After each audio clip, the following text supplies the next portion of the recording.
Before his voice died away, the extremely skilled Russian Federation army knife technique had already slashed toward Huaishir's head. What the F*** CK are you talking about? How much hatred did they have for Rome? Not only did the stigmata of the Druid pedigree not force the other party to hold back, but it also had a taunting effect, which directly made the other party go berserk. In desperation, Huaishir did not dare to play the trick of catching the blade with his bare hands. He could only start running and dodging in the narrow and complicated terrain of the vault.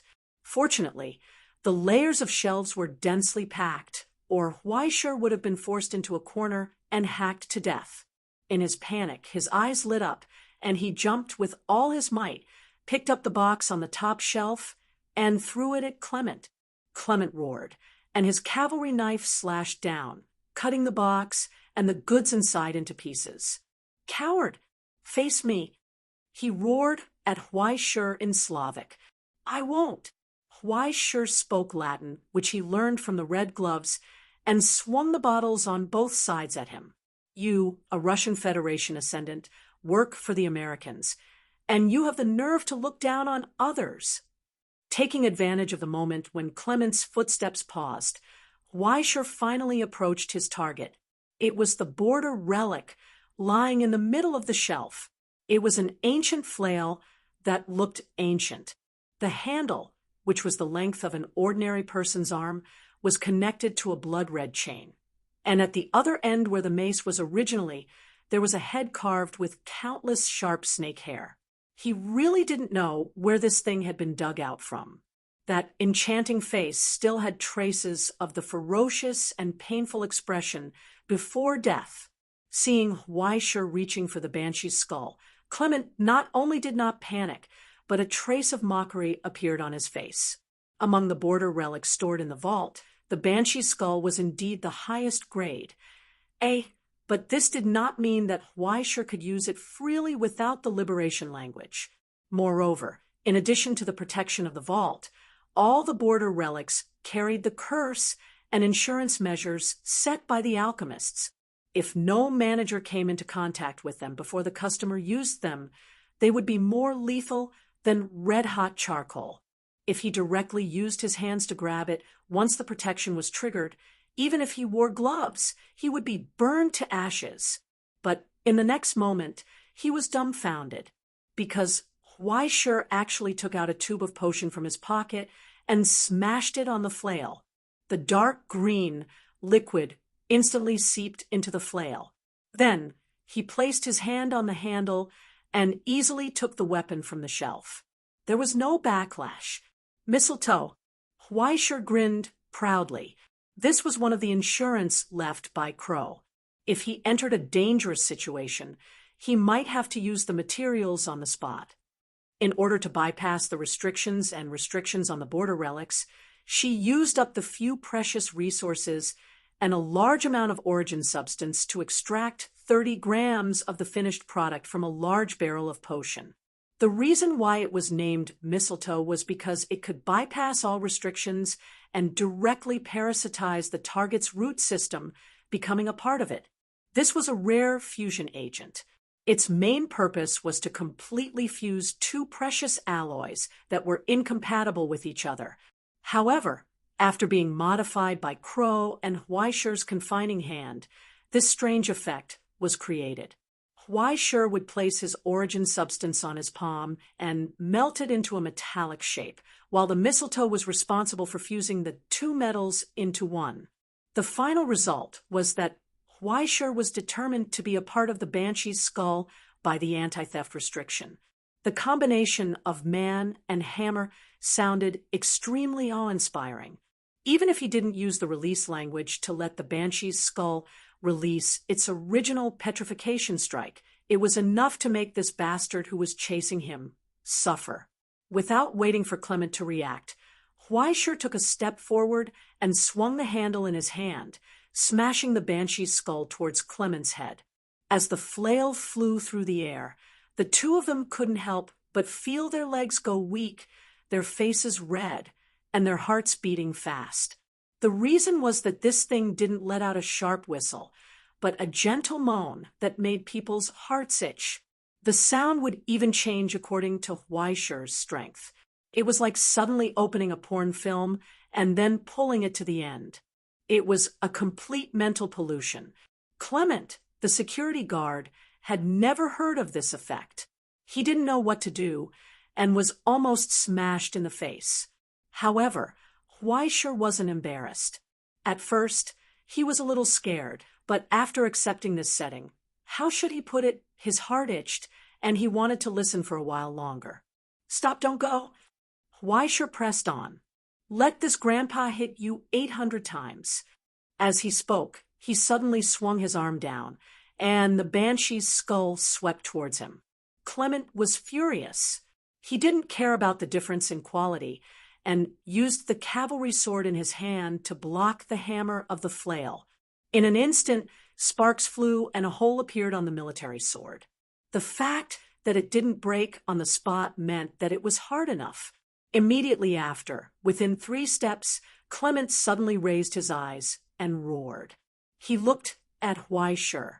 A dazzling flash burst out from his eyes and shot straight into Weischer's pupils. At that moment, a pair of wings spread out from his back, revealing the original appearance of his stigmata. American genealogy, level 2 stigmata, gargoyle. The American genealogy was also known as the heterogeneous genealogy. The biggest reason was that most of the ascendants who formed the American genealogy were borderline heterogeneous stigmatas, such as vampires, werewolves, ghouls, and other demi-humans who were regarded as dark races in the Middle Ages. Therefore, the American genealogy was regarded as a heterogeneous group. Clement, who was hired by Renaissance, had evolved into the most famous gargoyle. It not only had amazing defensive power, but also had the talent skill, eyes of hatred. As an evil beast and guardian spirit, the gargoyle had existed for a long time. In the legends, it was rumored that the gargoyle punished evil. With this as the source, the eyes of hatred developed from the gargoyle was a judgment against the enemy. In the legends, it could summon the people who had been killed by the enemy to avenge the enemy, but in reality, the effect was not so mysterious. Perhaps after evolving into a level 5 fallen morning star, a casual glance could make people fall into hell. However, a level 2 gargoyle was at best a low-level slum. Its purpose was to use its gaze as a medium to attack the enemy's consciousness. It would sift out the most profound strand of resentment from the enemy's body and bestow it with its own origin substance, causing the deceased to temporarily take on a ghost-like form to retaliate against the enemy. In a short period of time, it would form an effect of 2 against 1, and it could be used to suppress and win in battle. The moment he was seen, Weischer's mind was filled with the effects of the stigmata that the crow had forced him to memorize. When he felt the source substance in his body going berserk, he naturally knew what this thing was. He was immediately alarmed and scared out of his wits. The most hated person among the people who had died by his hand would turn into a vengeful spirit to claim his life. Forget about the red gloves. If it was a Hulua, he would not be able to do it at all. He was already unable to deal with one. How could he fight another? But then he saw a resentful scream coming from the thick fog that rose up. An old face emerged from the fog.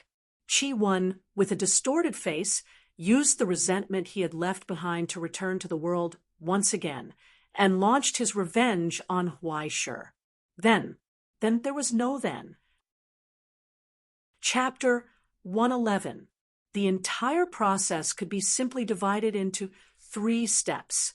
Chi-One appeared, Chi-One leapt forward, Chi-One disappeared. Don't forget that Weischer's body was still on fire. Even if the color had changed, its essence hadn't changed. The flames that had fused with large amounts of ash and negative origin substance were basically a furnace of souls. Even if Chi-One had been alive, he would have definitely died if he leapt at it, let alone a hastily created imitation. This time, it wasn't just Huaishur. Even Clement was shocked. He didn't expect that the large amount of origin substance he had spent to summon such a troublesome thing. He didn't know that the flames on Huaishur's body had the ability to burn origin substance. He only saw that the incomparably resentful old man seemed to have disappeared after bumping into Huaishur. It was as if his wish had been fulfilled and he had ascended to heaven. In other words, the biggest sin this guy had committed in his life was at most spitting on someone's shoe for no reason. Where did this F*King saint come from? Are you stupid? I'm a friend of justice. Huaishur reacted and instantly laughed loudly. Hiding the cold sweat on his back, he charged at Clement again. Immediately afterwards, the banshee skull came crashing down with a groan. The cavalry blade cracked. He didn't expect that the killing move that he had used up most of his origin substance to be useless. Clement's reaction was momentarily delayed, and the cavalry blade in his hand fell out of his hand after shattering. Immediately afterwards, he saw Huaishur turn the handle of the hammer and smash the sharp end of the flail towards him. His expression suddenly changed. He took a step back and steadied himself, instinctively reaching out to block the flail. But immediately afterwards, he felt that the flail was weak. Huaishur didn't use any strength at all. It was as if he had just greeted him lightly. Then he let go of his hand. He allowed Clement to snatch the flail away. Oh no! In that instant, Clement seemed to see a mocking smile under the gas mask. When the sound of the piano rang out, the alumni in the front row of the auditorium were still smiling. After the polite applause, they continued to chat with each other about the previous topic. It was related to investments, options, or the hidden matters behind the recent minor changes in the department. The youngest person sitting here was already close to 40 years old. After experiencing so many storms, to be honest, he didn't really care for such a small scene like his alma mater. He was more interested in enjoying the atmosphere and reliving the memories of the past. A few of them seemed to have noticed the young man playing the zither on the stage and nodded slightly. Feng Ning, look at this one. She's quite good-looking and has a good image. Indeed, with some training, he does have the potential to debut. If there's a chance in the future, we can get in touch with him. The graceful woman nodded slightly and looked at the old man beside her. I don't know much about the zither. What do you think, Mr. Zhao? Beside him, the old man who was peeling oranges with his head lowered paused for a moment as if he was listening. Soon, he couldn't help but frown. The zither won't work. The smile on the principal's face stiffened, and he felt a little awkward. He didn't know how he had offended this senior. Zhao Yu was 74 years old this year. In terms of qualifications, he was twice as experienced as his father. As early as 30 years ago, he was a professor at the Dongsha Music Academy, a famous violinist in the country, and a master of string theory. In the classical music industry, even if one's life and death couldn't be decided with a single word, such an evaluation was too cruel for Huaishur, a young man who was ambitious in the field of music. I mean, the zither won't work. After peeling the oranges, the old man didn't eat them. He just put them on the paper towel and piled them up like a small mountain. As if he understood the principal's uneasiness, he explained, his foundation is very good. He's a good seedling, but the zither isn't good. Later, I'll remind him not to use the factory brand anymore. He'll ruin himself. The principal breathed a sigh of relief, wiped his sweat, and explained to Mr. Zhao, he's a tough kid. It's not easy for him to persevere until today. He was about to explain something, but he saw Mr. Zhao raise his hand and wave it. Mr. Zhao, who had been looking down, finally raised his eyes and looked at the stage. It's useless to say more. Mr. Zhao stared at the young man with his white eyes and seemed to be serious. Let's listen first. From that moment on, the The faint noise and clamor under the stage gradually disappeared. In the end, it turned into silence. Because the melody had gradually sounded, it was hard to imagine that the indescribable sound of the zither was full of emotions. It was like a surging spring, with a slight coldness and softness spreading from the feet. Winter. Mr. Zhao's eyebrows slightly raised, and his expression gradually became serious. Vivaldi's Four Seasons Concerto was indeed a classic piece in the cello, but the more classic it was, the more it had been bound by the elaboration and performance of predecessors, and it was difficult to see anything new. But where did this feeling of being on the verge of bursting forth come from?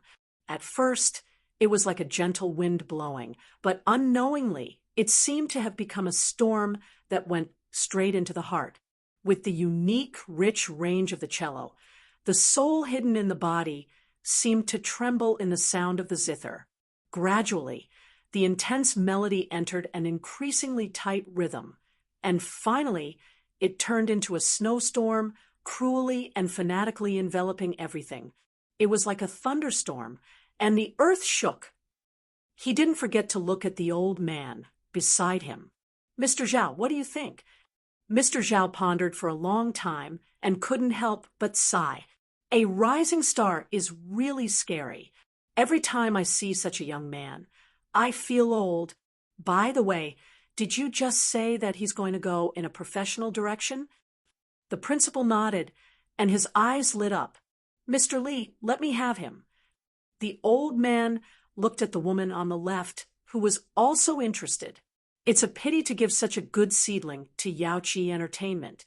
Look at what you're saying. Pop music is also music. Besides, that child has the potential to be an idol." Although she said that, the two of them were not going to fight over a young man. Ms. Li just smiled and reminded him there are not many young people who are willing to suffer and take the path of classical music. If he changes his mind later, you can't blame me. He has talent. Mr. Zhao held the table and slowly got up. He looked at the principal. "Can you accompany me backstage?" "Sure." The principal nodded frantically. 5 minutes later, Huaisher MK2 looked at the old man standing in front of him with a smile. It was as if he didn't react and didn't know what had happened. Seeing that he was dumbfounded, the principal hurriedly added, "Mr. Zhao is an internationally famous performer. The teaching materials you're practicing now are all written by him. Haven't you always wanted to go in a professional direction? Why are you waiting for such a good opportunity?" He frantically blinked at Huaisher, indicating that he should quickly nod. If Huaisher were here, he would definitely be ecstatic. Unfortunately, it wasn't Huaisher who was standing here, but a ruthless humanoid repeater, Huaisher MK2, and its driver, guaranteed admission to Dongxia Music University, the last disciple of a well-known performer. What the hell? That won't do. Huaisher still wants to be an ascender with me. When she heard that the old man in front of her wanted to carry a small hoe and steal her young shoots, Crow was very unhappy. If she were here, she would definitely roll her eyes and ignore him. However, now that she was wearing Huaisher's face, she had to consider the impact. In the end, she could only smile and thank him before tactfully declining. Although this decision was unexpected, Mr. Zhao didn't continue to pester him, nor did he get angry. He just nodded and left a business card for Huaisher before turning around and leaving. Although pop music is more popular, the art is still in classical music. Before leaving, Mr. Zhao said, "If you change your mind, call me anytime. I'll be in Jinling for the next few months." "Okay." Huaisher MK2 smiled and took the business card, then quietly threw it into the corner.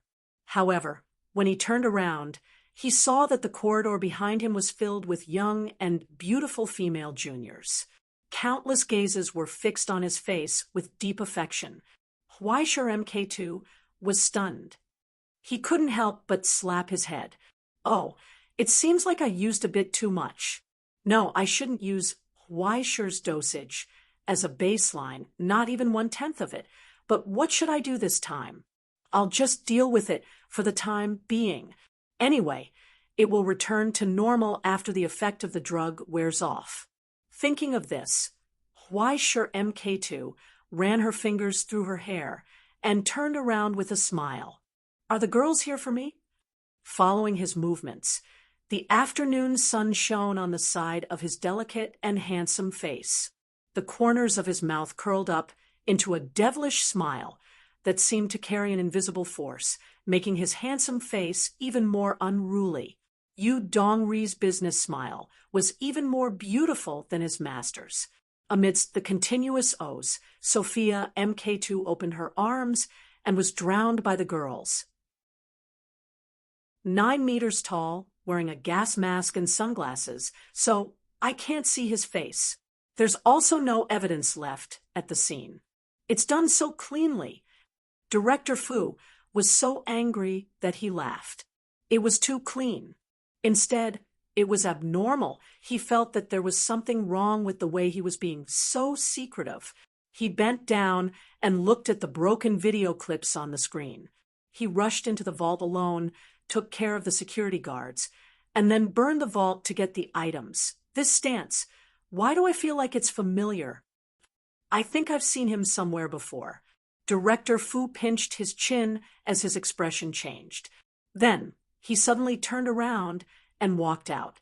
Lee's representative was dumbfounded. Division Chief, where are you going? Second high. Director Fu glanced at him from the corner of his eyes. Today is my daughter's school anniversary performance. She still has a performance.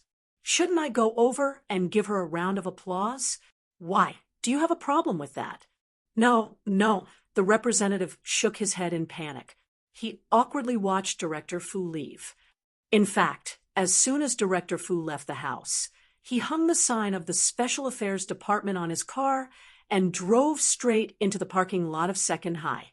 After jumping out of the car, he flew past the auditorium of the performance and went straight to the piano room. He was handcuffed and had a gun at his waist. With a cold expression, he pushed aside the teacher who came to inquire about the situation and went up to the 3rd floor. He leaned his ear against the door of Weischer's piano room to listen. Behind the door, there were panting sounds that could make one's heart beat faster. There was also a panicked voice. Didn't you say you were only going to play the piano? Yeah, it's okay to do other things. But I'm still not used to progress so quickly. It's okay, just let me take the lead. You won't be used to it at first, but you'll soon like it. The voice chuckled. Director Fu's expression became uglier and uglier. Good Lord, I'm working so hard on this case, but this little bastard is actually doing it in broad daylight. And in school too, that's too much. Without waiting for the bastard behind the door to come up with something, he kicked the door open and barged in. He shouted, "Weischer, you're in trouble. Come with us." In the piano room behind the door, Weischer was being pressed against the chair by the enthusiastic junior. His jacket had fallen to the ground. If not for his hands holding it tightly, his t-shirt would have been pulled off. Now his heart was beating fast as he stopped the junior from pulling his belt. When he saw Director Fu barging in, he heaved a sigh of relief, as if he had been saved. Why was it different from what he imagined? Shouldn't a beast like you be the one humiliating the poor girl? Director Fu was stunned for a moment, then immediately walked forward and handcuffed Weischer to the chair. Arrest him on the spot. Weischer's heart trembled. He didn't know what evidence he had missed, but his expression was as shocked as expected. He looked confused. What did I do? Why do you care so much? Just arrest him. Director Fu waved for the girl to leave quickly, then looked at him from the corner of his eyes. Don't you know what you've done? I swear to God, I was just playing the piano, and I was almost raped by the junior. I'm innocent. Huaishi's eyes widened. Does the Special Affairs Division want to control me even when I'm playing the piano? Let's not talk about other things. What are you doing? Director Fu sneered. You've only been out for a few days, and you're already messing around. She's someone else's girlfriend. How can you say that I'm messing around? It would have been better if Director Fu hadn't mentioned it. The moment he did, Huaishi became angry. He hadn't even settled the score with Director Fu for fooling him into signing so many guarantee agreements. That's enough. Don't talk about these fancy things with me. Although he was slightly doubting his judgment, Director Fu didn't intend to change his mind. He grabbed Huaishi's handcuffs. Come with me to the Special Affairs Division. Help! Help! Huaishi struggled with all his might. This bastard was trying to frame him. When he entered the Special Affairs Division, Director Fu would be able to do whatever he wanted. You can't do this. I've done meritorious deeds for the Special Affairs Division. I've bled for the Astronomy Society. Let me go. I want to see AI Ching. I want to see AI Ching. Save yourself the trouble. You can shout in the interrogation room. Director Fu sneered. He pulled the handcuffs and turned around. His expression immediately stiffened. He saw Fu Yi leaning against the door and eating popcorn. When did you get here? When you said you were caught red-handed. Fu Yi looked down regretfully at the DV hanging on her wrist. I wanted to film some dirt, but you ruined it, Dad. You're still a child. Don't get involved in these things. I'll tell you later. Director Fu's expression changed. In the end, he waved his hand and motioned for her to move aside.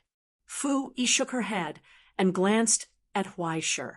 She said directly, he was with me during the joint performance. Even if something happened, they wouldn't just arrest him and not me, right? Silence. Dead silence. Director Fu didn't speak. He silently looked at the woman in front of him and the stunned Huaishi behind him.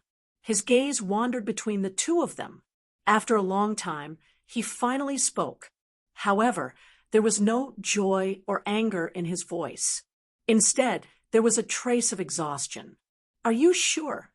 The reporters haven't left yet. You can watch the video. Fu Yi replied bluntly. Her tone wasn't as sweet as it used to be when she was filial to her father. Perhaps that harmonious atmosphere was deliberately created by the two of them from the beginning. Chapter 113. Huaishi returned home earlier than most people expected. It was also later than some people expected. Feng Shu, who was waiting at the door, bowed and reported, Miss AI came to visit this evening. She left after learning that young master wasn't here. She just told you to go to the astronomy meeting when you're free. Huaishi paused and couldn't help but scratch his head. She must have caught wind of something.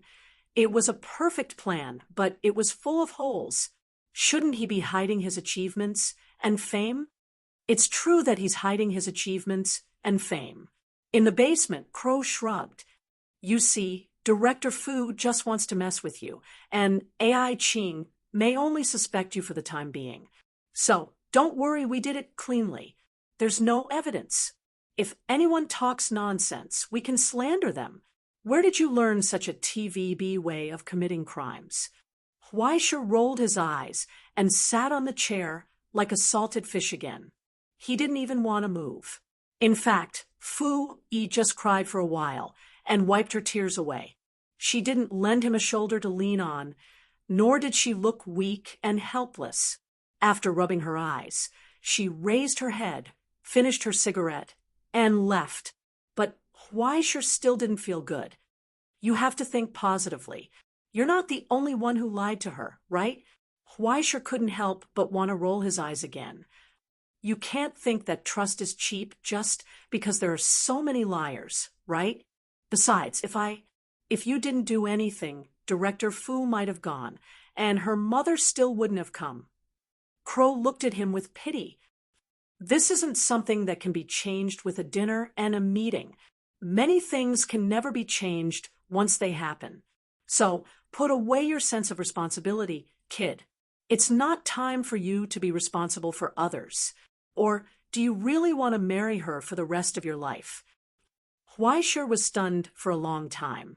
Then he scratched his head and said, "We're too familiar with each other. I don't want to make a move." "That's more like it. As my best friend and brother, you should just do your duty as a negative energy receiver. It's not like I'm asking you to be a goblin or a bootlicker. There's no need for such a sad drama." Crow looked behind him. "Compared to this, shouldn't we inspect the goods?" She looked at the small box on the table and rubbed her wings excitedly. "Let's hope it's worth it." Huaishir sighed, opened the box, and carefully took out the yellowed fragment. It didn't look like paper, but more like some other material.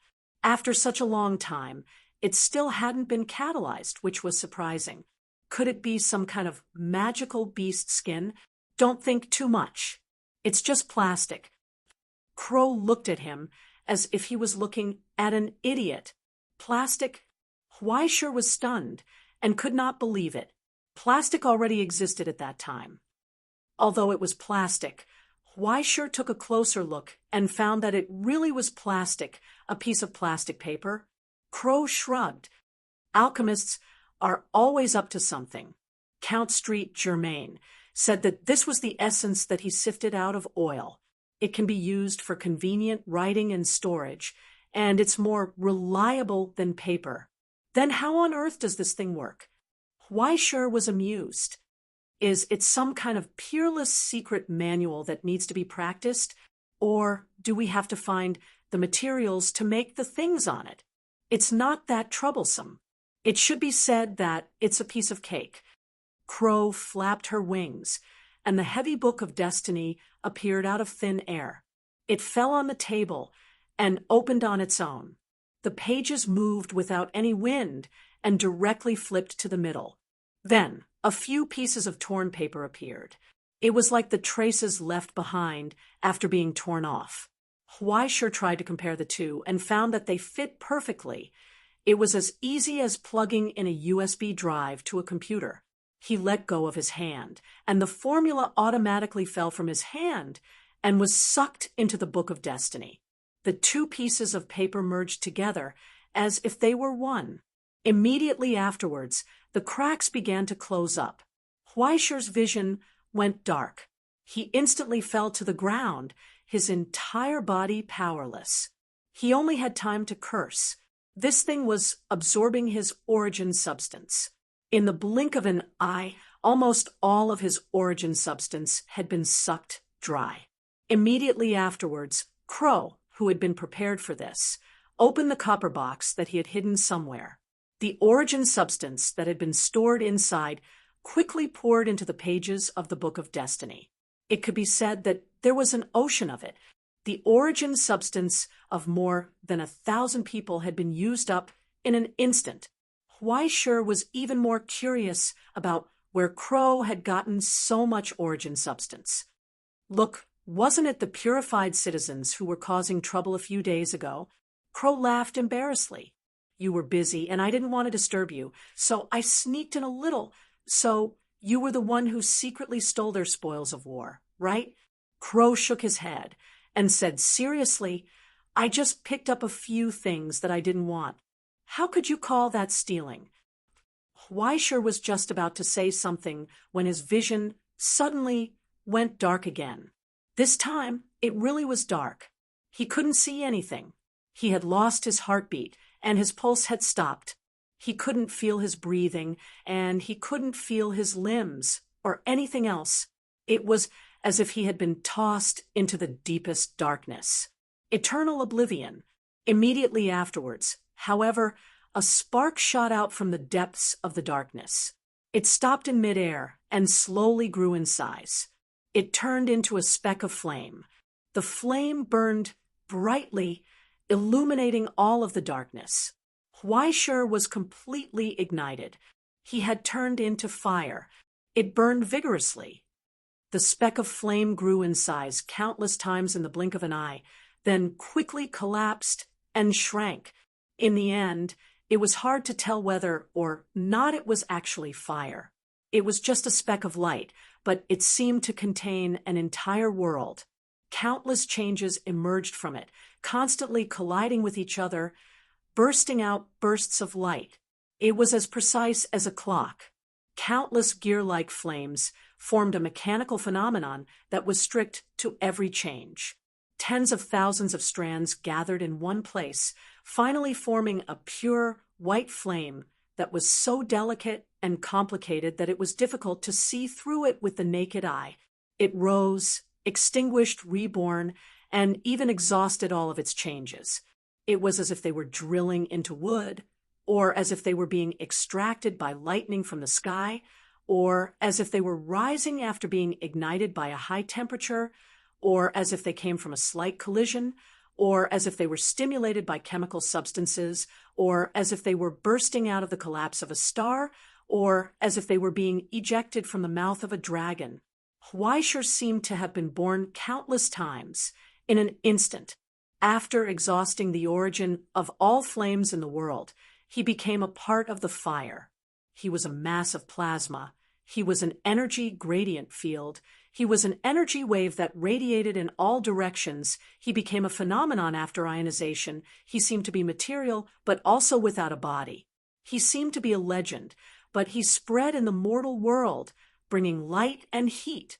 In the end, Huaishur finally understood how he should be named. This was a miracle. It was the embers left behind when miracles changed and were born. In that instant, he woke up from the fire and opened his eyes. He no longer needed to use the dust of the liberated. In an instant, he entered the form of a ghost and felt the flames of calamity spewing out from the endless darkness. But the flames that were usually untamed and difficult to tame now seemed to be a part of him, flowing tame and quietly in the crack in his chest, glowing with a magma-like light. When he put away the flames, he finally completely transformed into the darkness. Under the table where the light couldn't reach, he found that the outline of his legs began to gradually thin, like ink that was about to melt in water, gradually blurring. The darkness became his coat, concealing his body. Good progress. Crow nodded approvingly. When you can stand in the darkness and disappear, the ghost's divine mark will completely become a part of your soul. Standing in the darkness, no one can see? What's the use of that? Huaishur couldn't help but laugh. As long as it's a little darker, no one can see it, right? Then what about infrared night vision? Origin substance perception? There were also countless probing methods available to them. The naked eye is just one of the most common and most easily deceived methods of observation. Crow's gaze became as if he was looking at an idiot. Don't be so greedy, bastard. This innate skill is called Dark Cloak. As you advance to the third step, you will become a Hellwalker. Once you reach the fifth step, you will become a serene sanctuary. As long as you want, the darkness will stand around you like a fortress, blocking all attacks for you. Huaishur was fascinated when he heard this, but this time he was more cautious. He asked, "Then when can I reach the fifth step?" "That's hard to say." Crow laughed awkwardly and looked away, changing the topic. "The record fragment can't only bring you so little growth, right? There is more. Give me a dust of the liberated." Huaishur took the white crystal and threw it into the hole in his chest. The darkness that he was immersed in began to stir, as if an engine was roaring to life. This time, however, not a single trace of flames leaked out from the sacred mark. Huaishur no longer tried to block it from the outside. He tried to suppress the scale of the reaction between the two. In other words, the speed at which the dust of the liberated burned. The originally uncontrollable reaction was now very easy to control. He easily divided the dust of the liberated into 16 layers, one layer at a time. The power was limited to a range that he could control, and the burning process was extended to its limit. He estimated that the time limit was about half an hour. Unless he encountered a large-scale battle, half an hour was more than enough for normal conflicts and encounters. The current him could even control the dust of the liberated to unleash half an hour's worth of firepower all at once. More importantly, Huaishur felt that the flames burning in his chest had undergone some kind of qualitative change, becoming something that he could not describe. When he raised his hand, a pure white flame ignited in his hand. From within the flame, countless pieces of iron that looked like dust slowly appeared, connecting with each other. Chapter 114. Sealing Hand. Huaishur was currently continuously converting his origin substance into iron. As the flames surged, the countless grains of iron began to rapidly change. In the end, they became as black as crystal, and after a large amount of ash was mixed in, they took on the appearance of shadow iron. Amidst the flames, a crooked short sword slowly appeared. Finally, Huaishur's origin substance was completely used up. The flames dissipated, and the short sword fell into his hands. Huaishur couldn't help but grow excited as he examined the short sword. Now, he no longer needed a long period of nurturing and deliberately stripping away his emotions to create a weapon. However, compared to the axe of wrath, the sacrificial knife, and the rope of sorrow, this dagger was surprisingly weak. In addition, because he lacked experience, the internal structure wasn't tightly knit. After 2 strikes with the hammer, the short sword shattered into pieces. After exhausting all of his origin substance, he had only managed to create something this small. However, the benefit was that the steel that he had created seemed to be able to exist forever. It had already completely transformed from origin substance into a physical object, unlike the blade and axe, which would return to Huaishur's body as soon as he withdrew his power. It was just a short sword, and it had taken so long. No matter how he looked at it, it didn't seem to be very useful. That's not necessarily true. Huaishur. Crow's expression became strange. As she looked at him, Su Chun felt a sense of unease. She spoke in a tone that didn't allow Huaishur to refuse. Starting tomorrow, you will need to spend 3 hours a day studying alchemy. Starting from the most basic synthesis formulas, you will need to learn how to differentiate between 600 metals and 40,000 alloys, as well as their materials and properties. Then, you will need to memorize tens of thousands of derivations and laws. What are you planning? Huaishur was stunned. You can only create a short sword. That won't be very useful, right? Are you planning on doing wholesale? Crow laughed. There are countless things in this world that are more useful than a sword. Why are you so obsessed with selling swords? Huaishur. She glanced at the title page of the Book of Fate. On Huaishur's form, following the fusion of the recipes, a new skill silently appeared. Unlike the other skills, which were gray in color, and unlike the pitch black of death premonition, the words of this skill were golden in color, and there was an additional line of unclear words below. When he comes, who will be able to bear it? When he appeared, who could stand still? For he is like the fire of an alchemist and the alkali of a draper. This was probably the most important part of the record, right? Count Saint-Germain had pursued the miracle of change all his life, and had thus far longed for it. Alchemy Fire LV1. He took off his gloves, revealing his 10 fingers covered in scars and band-aids. If it weren't for Crow's medicine, his hands might have been blown off long ago. As for why he came here, it was a sad story. In the beginning, Huaishur practiced in the basement, and then on the first day, he blew up the laboratory that he spent $8 million to get. Then on the second day, he blew it up again. After Fang Shu tactfully suggested for the 3rd time that he was too old to be disturbed, he had to build a shed on the mountainside to conduct his own experiments. As for the police who came to investigate today, he wasn't worried. It wasn't the first time, anyway. The mountain wasn't a place with good feng shui, and there were no ancient tombs, let alone mineral veins. Even if the police came to investigate several times, they wouldn't find anything. He just had to be more careful when conducting experiments in the future. In fact, the problem didn't lie with Weischer's technique. Although Weischer's technique wasn't perfect, it wasn't to the extent that he would blow up everything he touched. But the key was that other than the initial trial and practice, Crow didn't allow him to use any alchemy equipment, including the balance, high-end electronic scale, clean room, and other equipment. All the alchemy reactions had to be done by hand. As for the raw materials, it was even simpler. After directly familiarizing himself with the properties of the materials, he used the imprisoning hand to make them. Whether it was gold, silver, copper, iron, tin, or other things on the table of elements, or even things that weren't on the table of elements, they all had to be made by hand. That was the problem. Most of the alchemy reactions, even the slightest mistake in the creation of metals, would cause a violent explosion. If it weren't for the alchemy fire, which could control the direction of the blast wave, he would probably have blown off his hands and be lying on the bed in a perfect vegetative state.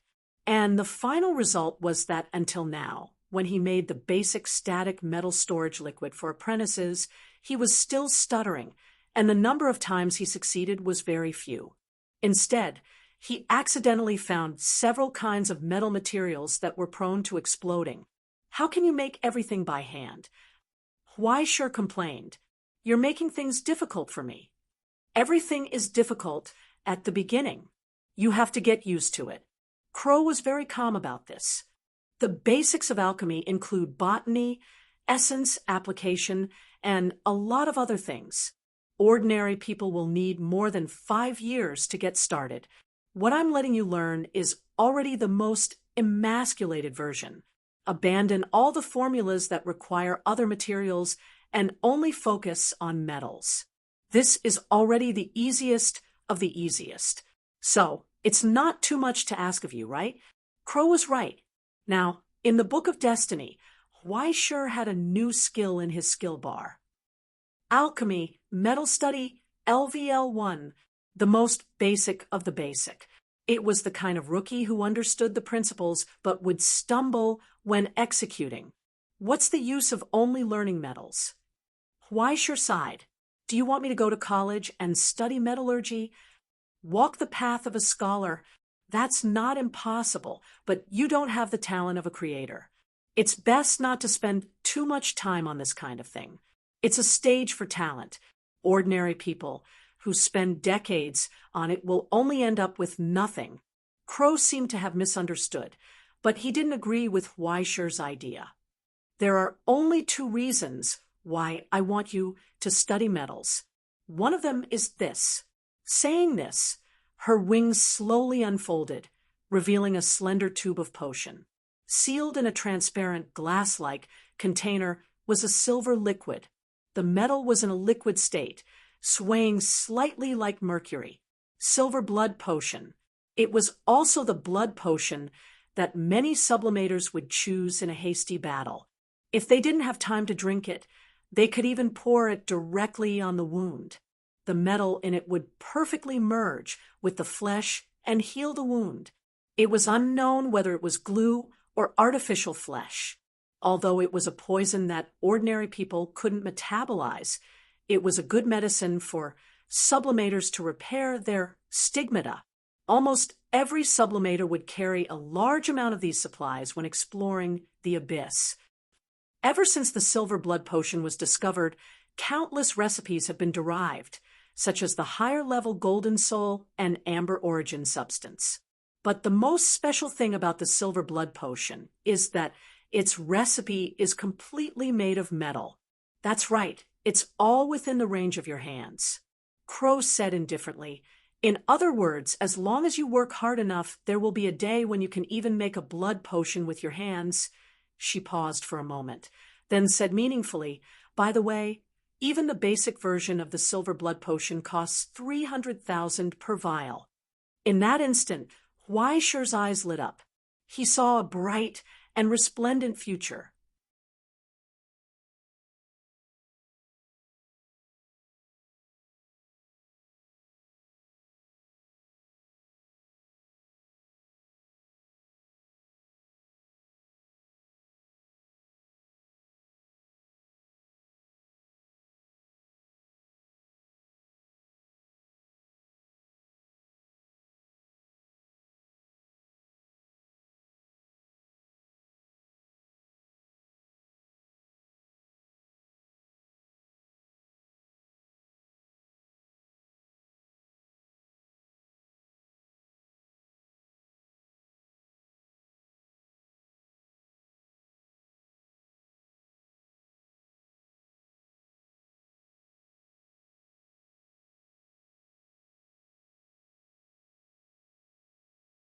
Who would be able to withstand that? So I have an idea. If we first get rid of the requirement of using it as you please and slow down the pace a bit so you can familiarize yourself with the process, then there will be a way to ensure that your thoughts are accurate and that your supply of origin substance is balanced. Crow kept Su Chun in suspense for a while before snapping her fingers. Let's try meditating. How about it? Since you've already started to play the zither, you naturally don't mind spending a little more effort, right?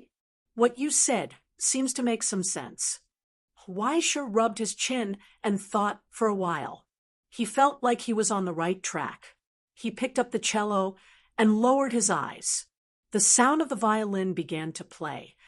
Within the Special Affairs Division's quiet interrogation room, AI Ching expressionlessly tapped on the table. Her expression was calm. "What else?" she asked. "What else?" The manager from Renaissance still refused to give in.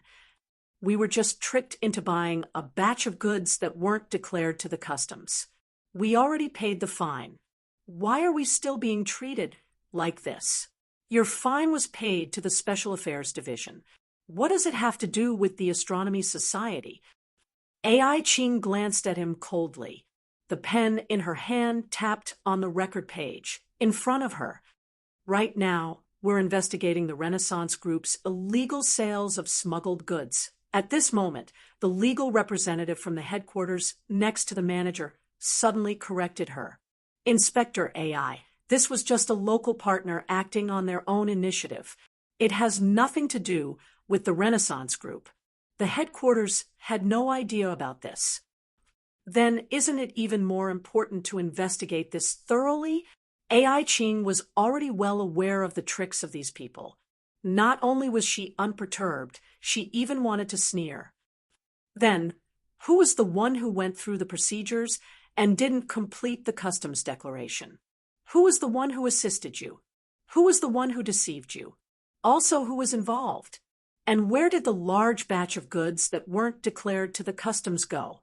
Which store was responsible for selling the goods? Who was the buyer? Don't tell me you don't know this. We already told you this. Due to the personnel management of the local branch, we have already submitted all the information. Also, we're also victims." The legal representative glared at AI Ching and said angrily, "Is the Astronomy Society only going to catch us and let the attacker go unpunished? If that's the case, we will report to the Jinling branch and request." "You don't have to worry about this." AI Ching interrupted him. "I've already sent the most capable member of the Xian High branch, Huaisha, to conduct the investigation.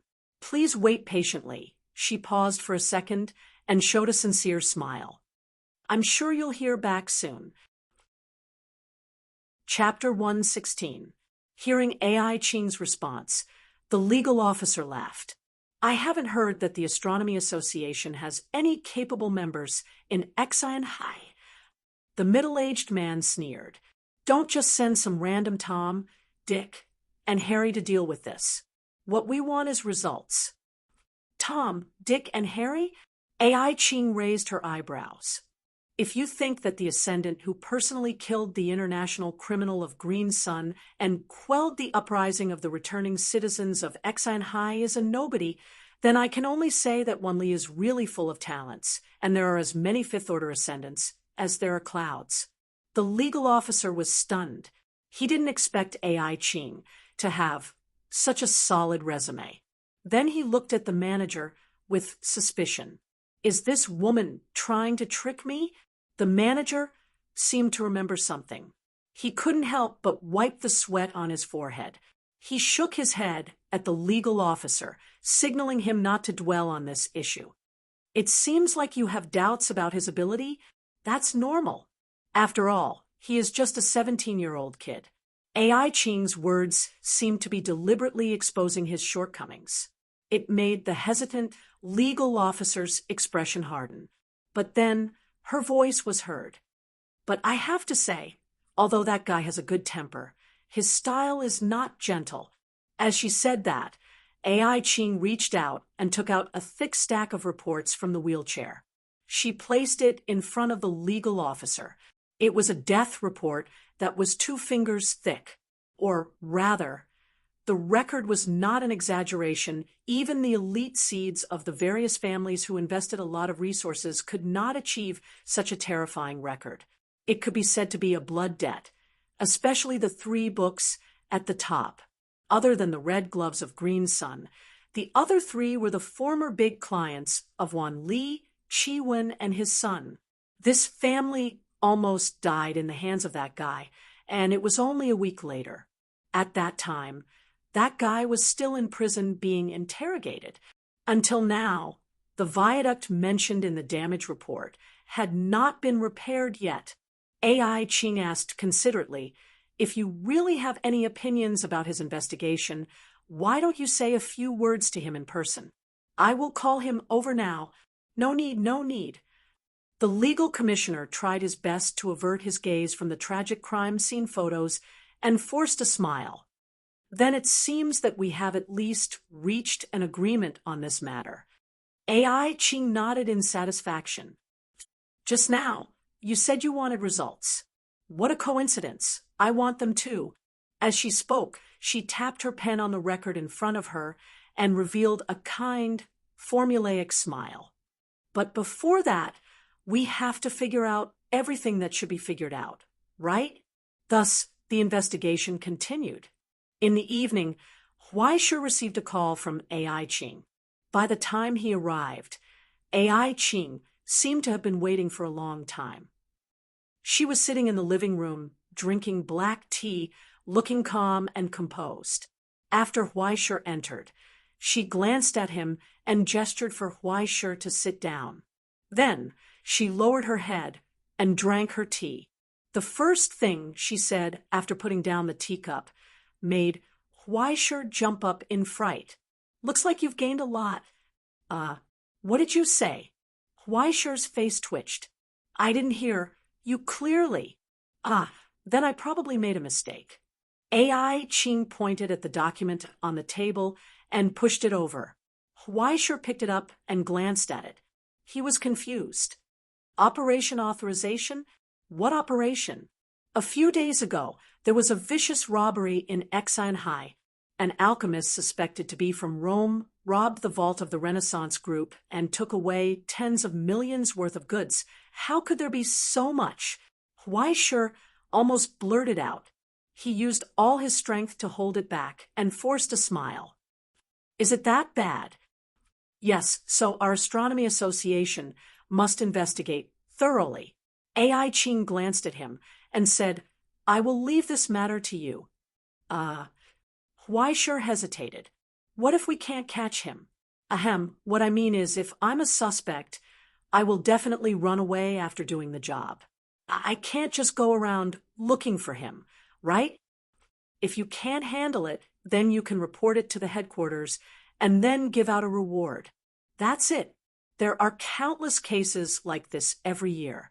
If it's not a big case, there won't even be enough manpower. AI Ching said calmly, it's just a label of incompetence on your back and a stain on your resume. Just leave it to me.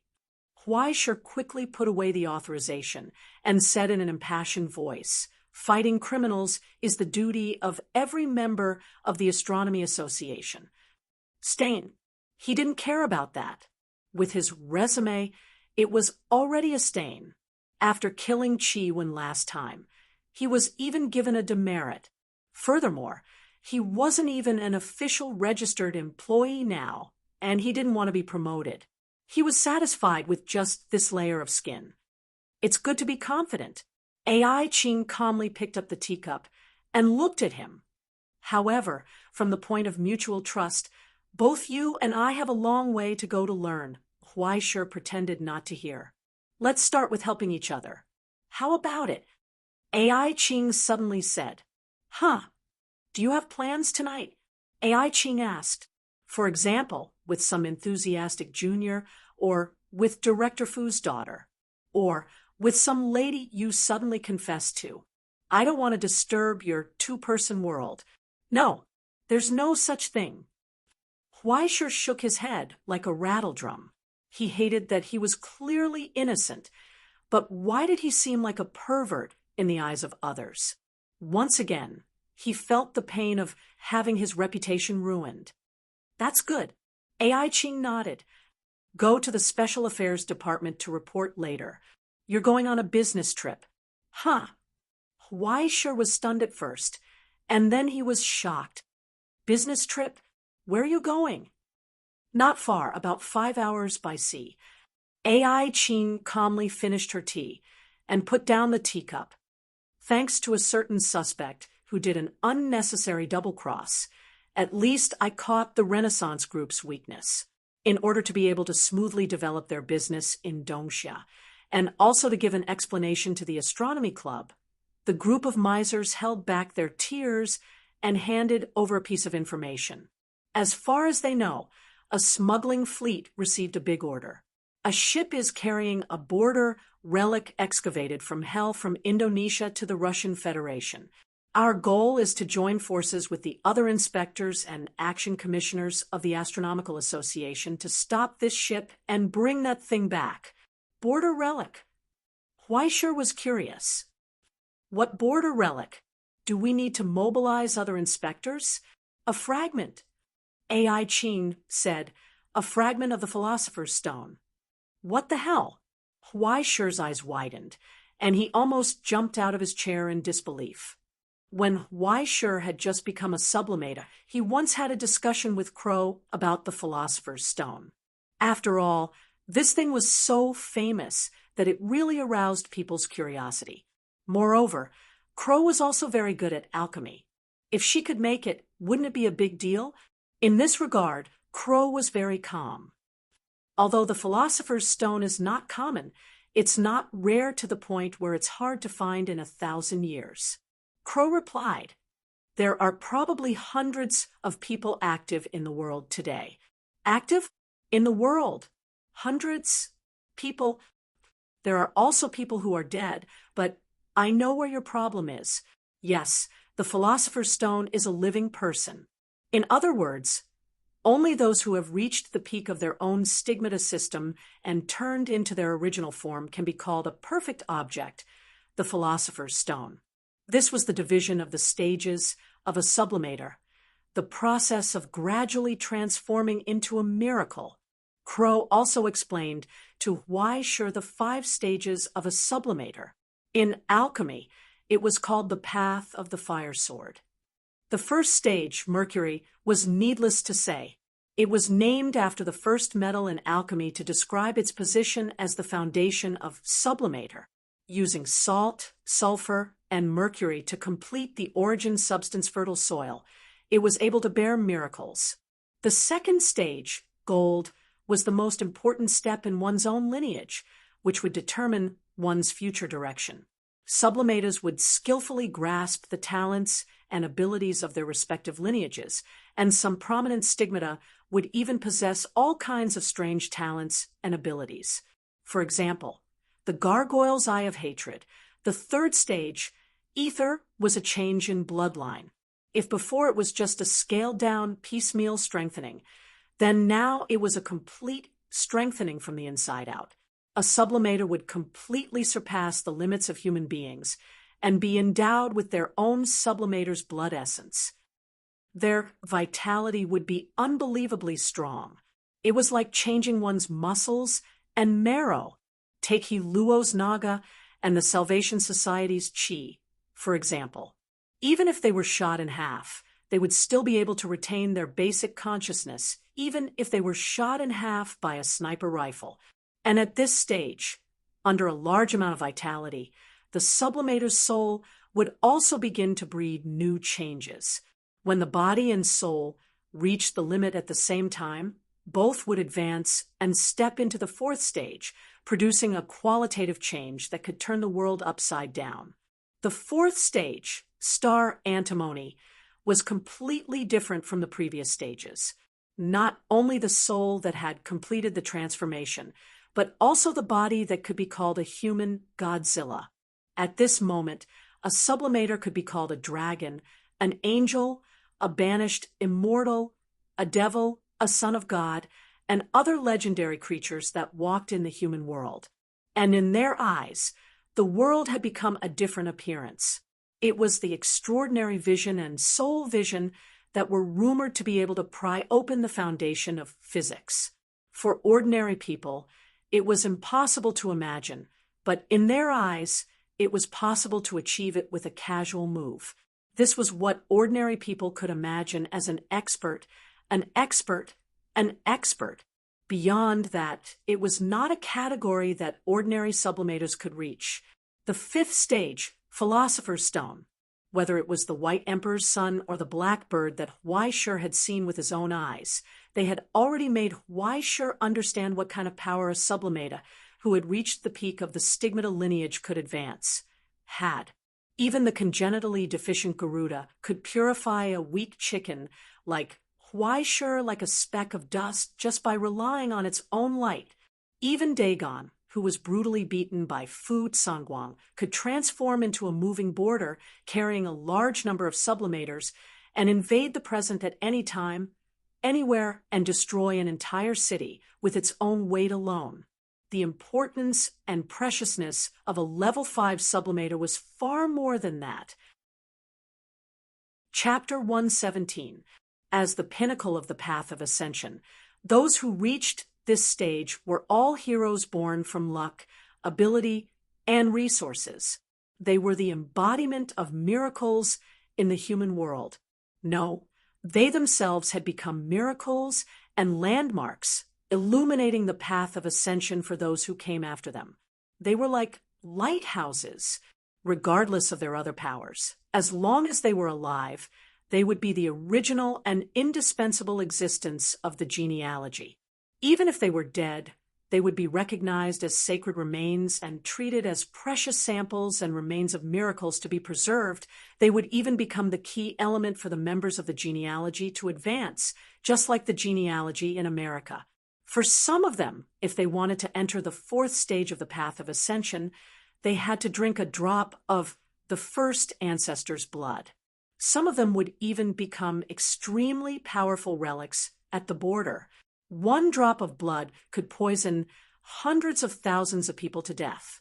To put it simply, when they were alive, they would be powerful weapons of mass destruction or precious relics at the border. And no matter if they were alive or dead, destroying Xinhai would be child's play now that he heard that he was going to collect the shards of the Philosopher's Stone. Huaishur felt like he was going to be a suicide squad rushing into a leaking nuclear power plant to fill it with cement. How am I qualified? Huaishur widened his eyes. I am not being modest. There is no need for you to be modest.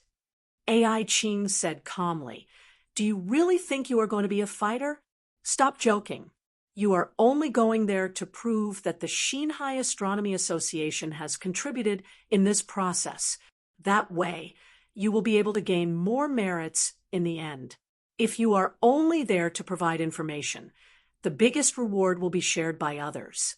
To put it simply, I will eat the meat and you will drink the soup. If we work together, I will eat more meat and you will drink more soup. It will be enough to fill up that small stain on your record. Understand? There will be no danger, right?" You'll encounter earthquakes, floods, and lightning strikes just by staying at home. Is there any ascender job that isn't dangerous? AI Ching glanced at him. Is it so hard to ask for help when you're hiding at the back? Aren't you very good at leeching? Did I remember wrongly? That is not good, right? If you want to return with glory under the banner of the Astronomy Association, you can pretend that I didn't say anything. Let's talk about how to slack off. 2 hours later, a fully armed Weisher appeared in the Special Affairs Department. Although he said that he was fully armed, he was actually wearing a hard-shell jacket that Crow had casually processed. In addition to the ceramic pieces inside, which were similar to bulletproof vests, there was also a layer of special iron powder applied to the inner lining. This allowed Weisher to harden it at any time and increase his defense. Other than that, there was only one pistol left. Originally, he wanted to go to the Special Affairs Division to get some grenades, but as soon as he walked through the door, he was stared at by a group of macho brothers who were on standby, guarding against him. Because of his previous record, he was too embarrassed to ask Old Wong for another piece of equipment. Fortunately, he had brought a substitute. Weisher then touched the 2 heavy bags of iron sand on his rapid response vest. He sighed regretfully and reluctantly withdrew his gaze from the warehouse. When are we leaving? When everyone's here. Director Fu glanced at him coldly. There was no trace of the malice that he had shown in the past few days, nor did he seem to harbor any hatred. It was as if he was looking at a stranger. It was as if his reputation value had dropped to the level of indifference. He didn't care about relationships or face. Everything was done according to the rules. Weisher wanted to have a heart-to-heart talk with old Fu about her daughter, but she couldn't open her mouth. Fine. It's your family problem anyway. He sat in his chair and began to play with his phone. When he looked up again and saw the person who came in, he almost cursed out loud. Isn't this that guy? When the door opened, the person who walked into the office was a pale-skinned foreigner. There were still burn marks on his palm. He didn't look happy or unhappy. He just looked a little depressed. It was understandable. Whether it was being robbed or being locked up for half a month, it was probably the same. Clement seemed to have noticed Weisher's strange expression. He glanced at him, but he couldn't remember where he met this kid. He nodded and looked away as he sat in the corner of the room. Who is he? Weisher resisted the stupid question of why he was here. He looked at AI Ching. He's an ascender from Wanli Group. It's normal that you don't know him. AI Ching looked down at the newspaper and said without looking up, in order to show his sincerity, Wanli's local manager volunteered to help the XN High Headquarters. He provided us with valuable manpower. You have to show some respect to your seniors, Weisher. Whether Weisher knew him or not, and whether Wanli volunteered or not was another matter. However, Weisher understood the word senior. He was probably the cannon fodder in the senior's novel. You came here to take the blame. You even went to die. Weisher couldn't help but feel pity for him. After being tricked by him, he still wanted to help him.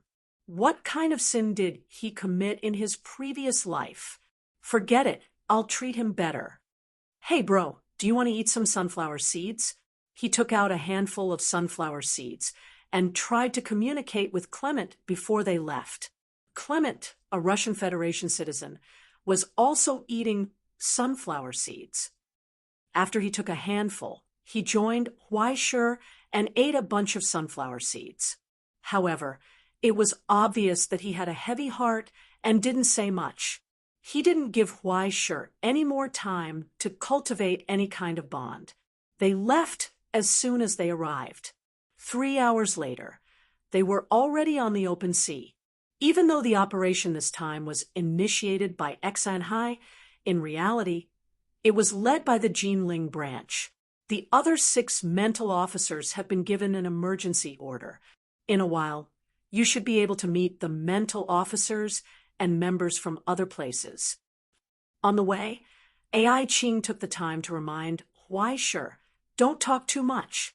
Try to be as invisible as possible. Don't interrupt things that have nothing to do with you. You only need to stand there, and you'll be able to complete your mission. Huaishe sighed. How worried are you about me? What do you think? AI Ching asked back. Huaishe was speechless. In short, I'm just a decoration, right? He shrugged and gave up the idea of arguing with her. After all, he had so many criminal records. Even if he said that he didn't want to cause trouble, people would believe him. In the silence, he sat back on the chair and continued to make friends with the awkward senior. For some reason, he felt that AI Ching was not in a good mood. Although she was expressionless from the beginning to the end, Huaishe, who knew her a little more than other people, was keenly aware of the gloominess hidden behind the calmness. Soon, he noticed the source of the gloominess. They met up. The speedboat docked next to a huge cargo ship. The workers at the bow held up a light to illuminate the people below. Soon, they waved behind them and a rope was released. Come up, the people above shouted. I've been waiting for you for a long time. Huaishe got up first. Then he was stunned for a moment. He looked at the rope and then looked at AI Ching, who was sitting in a wheelchair next to him. AI Ching was expressionless and didn't move. She just quietly stared at the person above until the person's eyes began to wander. He finally took a few steps back and waved behind him again. Then, a mobile ramp was slowly released from the side.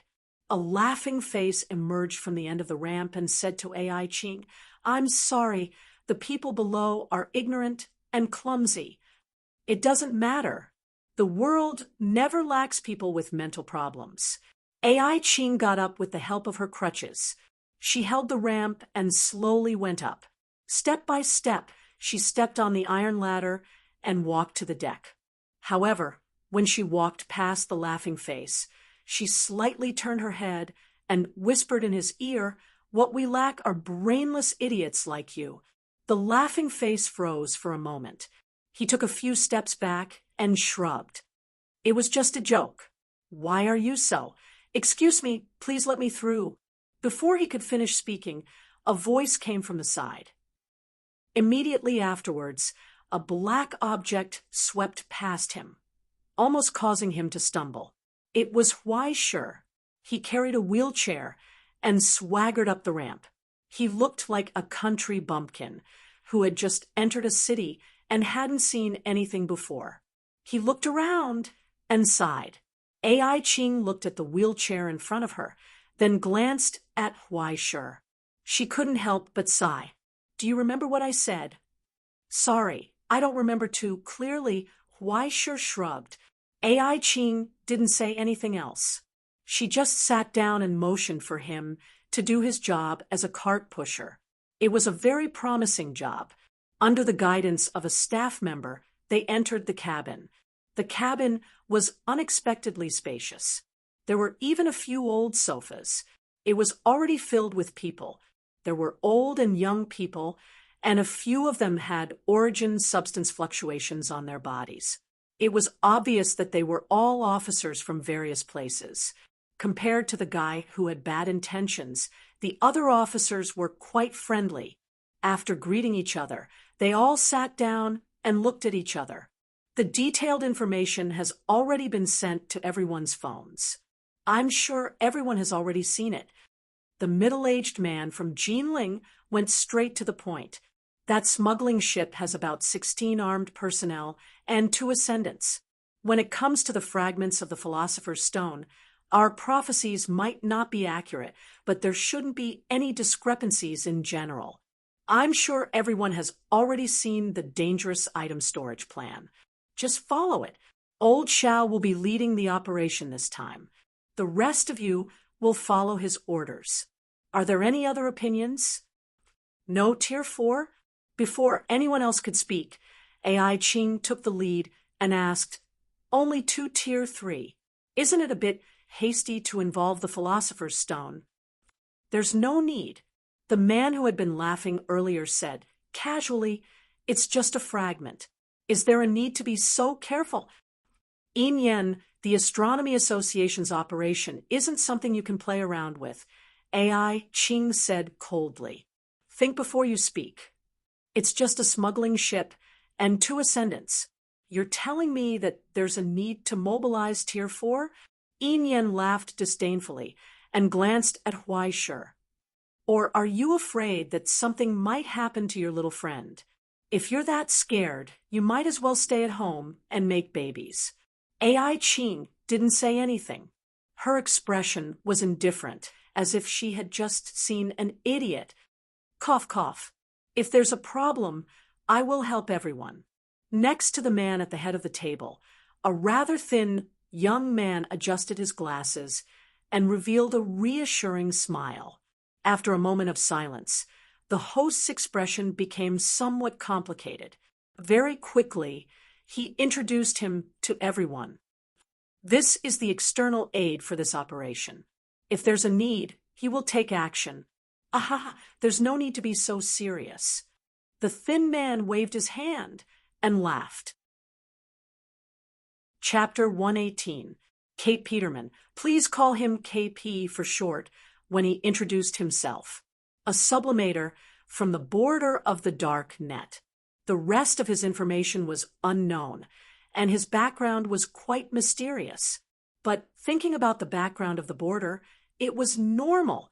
In that illusory world where countless nightmares overlapped, there were violent changes all the time, and there was no one with a clean background. Hiding one's identity was just normal etiquette, and everyone had hundreds of aliases. Who knew what the hell was behind a stranger standing in front of you? But this person's background was obviously not small.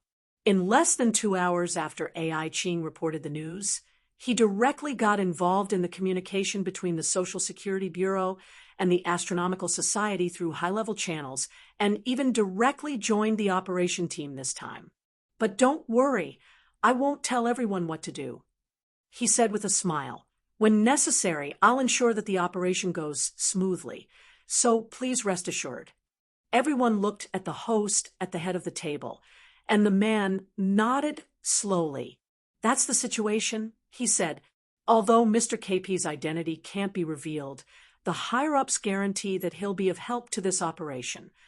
He always felt that he was sneaky and didn't look like a good person."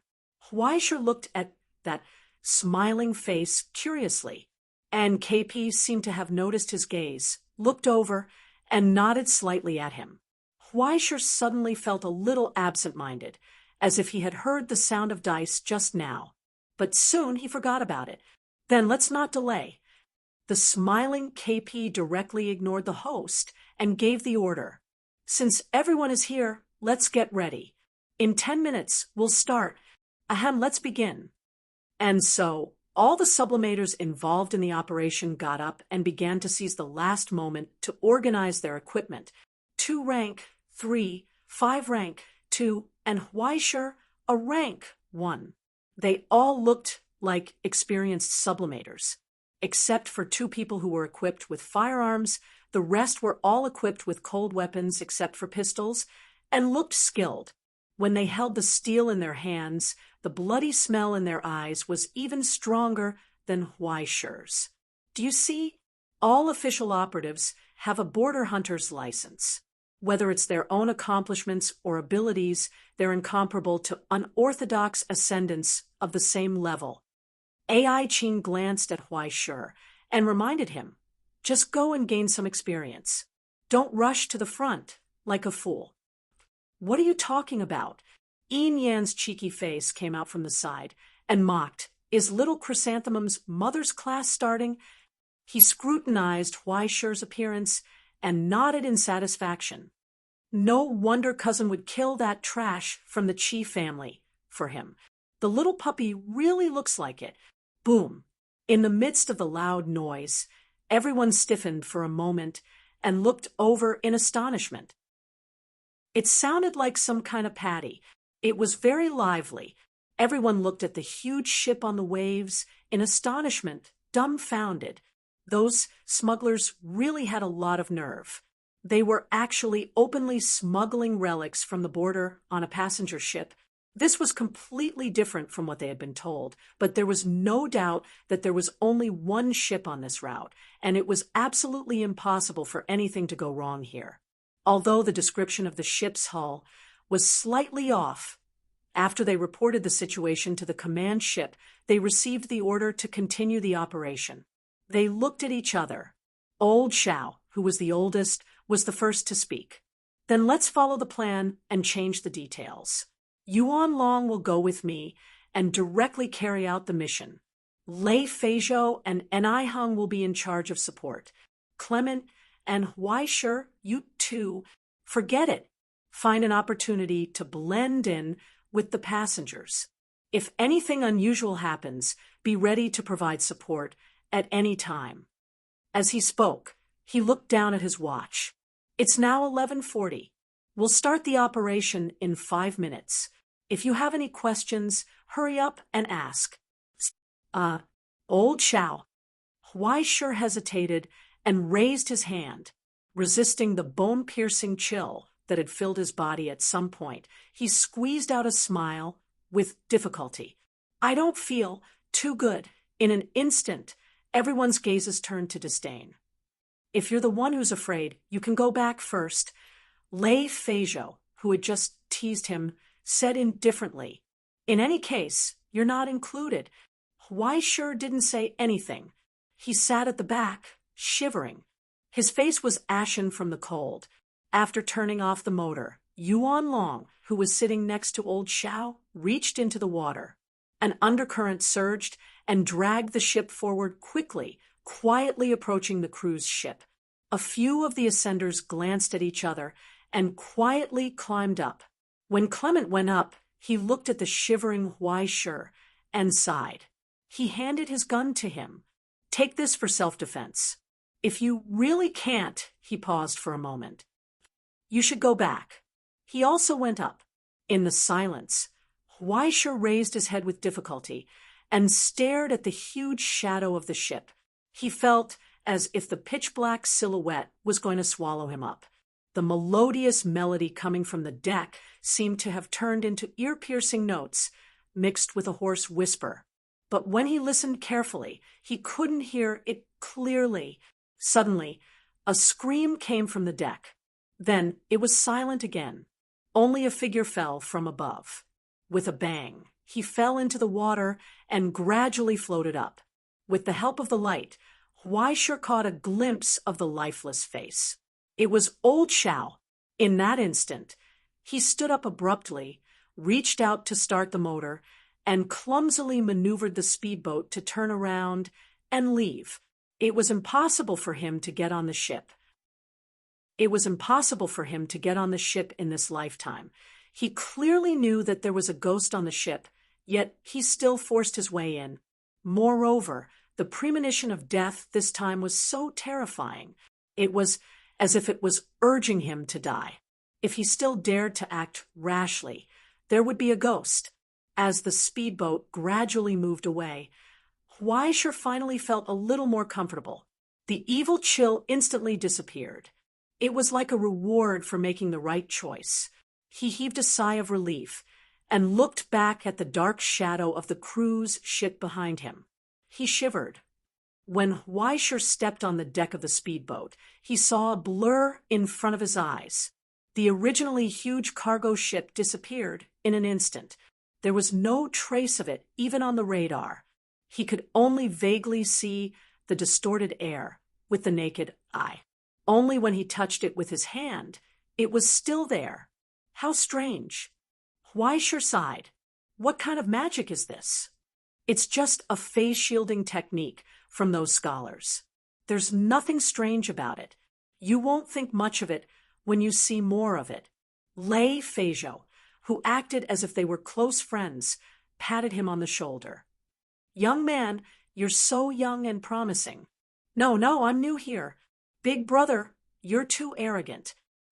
Huai Shi hurriedly took out a can of Coke from his chest pocket and handed it over. Old Xiao didn't say anything. Seeing that they were familiar with each other, he briefly reiterated the plan.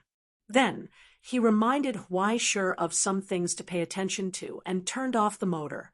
Yuan Long reached out into the sea. Immediately, an undercurrent surged and carried the speedboat forward quickly. Clement looked at Huaishir in confusion and asked, "Have we met somewhere before?" "Huh."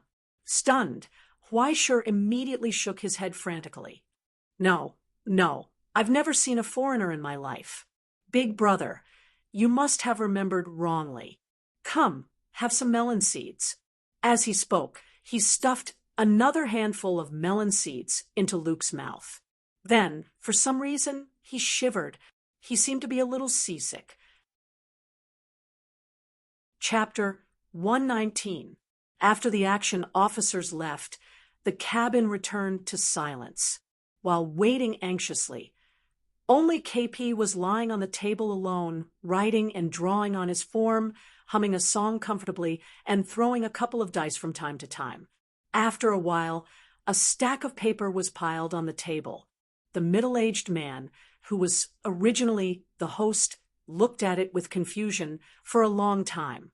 Finally, he couldn't hold back his curiosity and asked, "Mr. KP, what are you doing?" "It's just a game." KP looked up and said, "Do you guys like to play games?" Everyone looked over in confusion. "Since we're bored anyway, how about a tabletop role-playing game?" KP threw the dice, caught it in the air, and happily introduced, "This is a very popular game at the border of the dark net. Although the rules are complicated, the degree of freedom and fun are not comparable to other computer games. As long as you try it, you will be immersed in it and can't extricate yourself." Someone seemed to be attracted and asked, "How is it specifically played? Is it like mahjong or poker?" No, it's completely different," KP patiently explained. "To put it simply, you will get the beginning of a story through the host, which is me, the dictation. And you need to play the role of an investigator. Go with other investigators, participate in the story through role-playing and your own choices, explore the story, and finally solve the problem given by the creator, get the treasure, or succeed in surviving." It's really a game that fits the current situation very well. He seemed to have said something strange, but everyone ignored it in a trance. Instead, they were attracted by his description and were eager to try it out. After KP finished, he asked, "How about it, everyone, do you want to try it out? You tell the story and we make the choice, right? It sounds very interesting." An older inspector asked, "But how do you determine if we can do something or not?" "You have to follow the rules of the tabletop game and create a character card for yourself," KP answered. "When your character uses each skill, it will be judged by the number of points you put in when building the skill. If the judgment passes, you can think that your character can do this kind of thing, otherwise you can't. The smaller the number of points you throw, the easier it is to succeed, and the larger the number of points you throw, the easier it is to fail." KP took out 2 10-sided dice and smilingly said, "Look, the first one represents a single digit, while the second one represents a 10-digit number.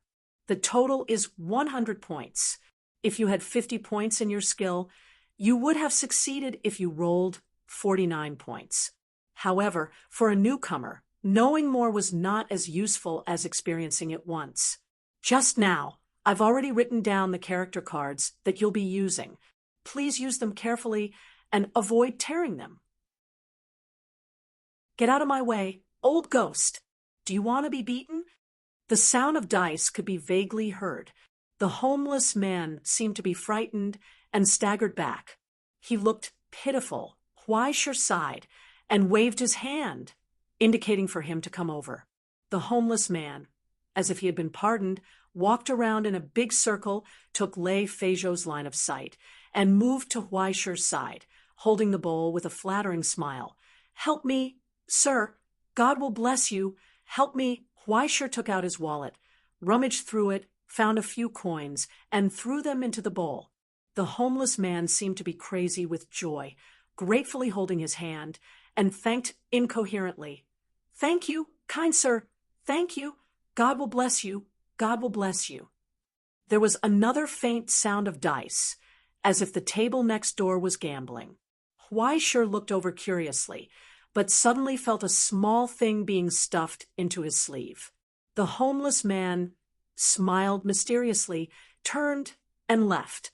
Huaishir subconsciously clenched his hand, stunned. He was about to ask something when he heard the sound of a steam whistle in the distance. The ship set sail. But was there really such a huge ship in this era? Huaishir stood at the dock, staring blankly at the brightly lit steel ship, stunned. It was difficult to connect such a magnificent creation with the bumpy, shabby, and dirty wooden ships in his impression. How is this 1620? In a strange sense of dissonance, he spat out words that even he didn't know what they meant. This is 2020.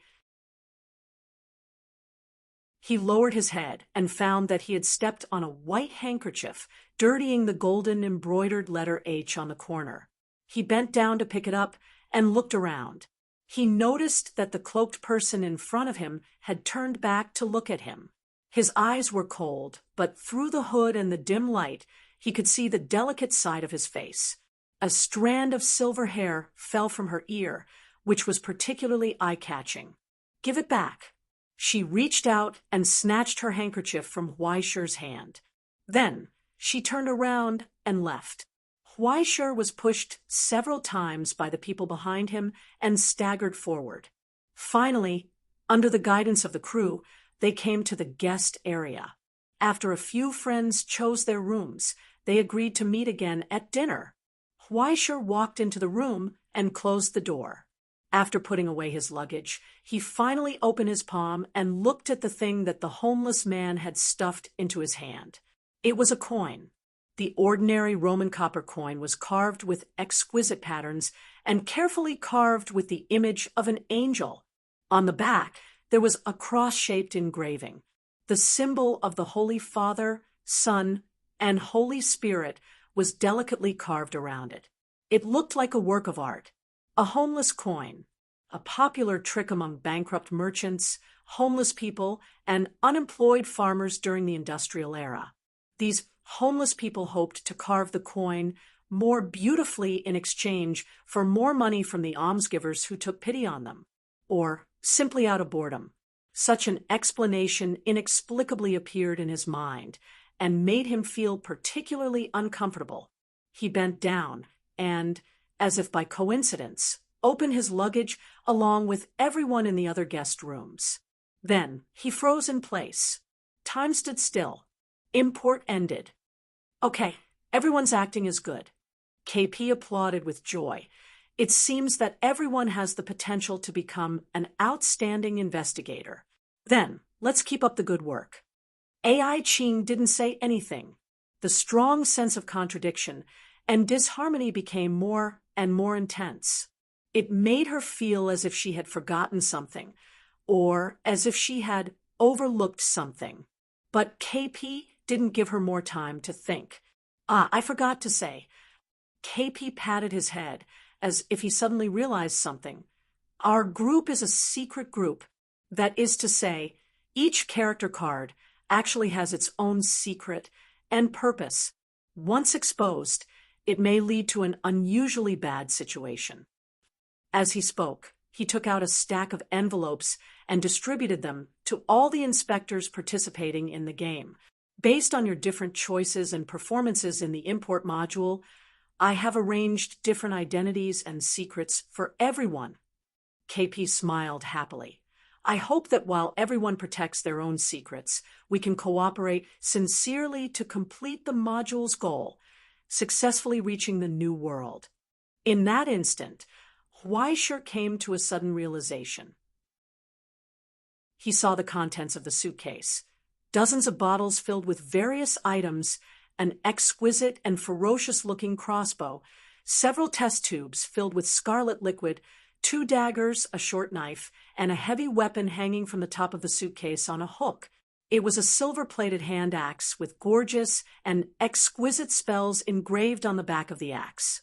He could vaguely see the faint blood color that had seeped into it. Just by looking at it, he knew that it had amazing lethality.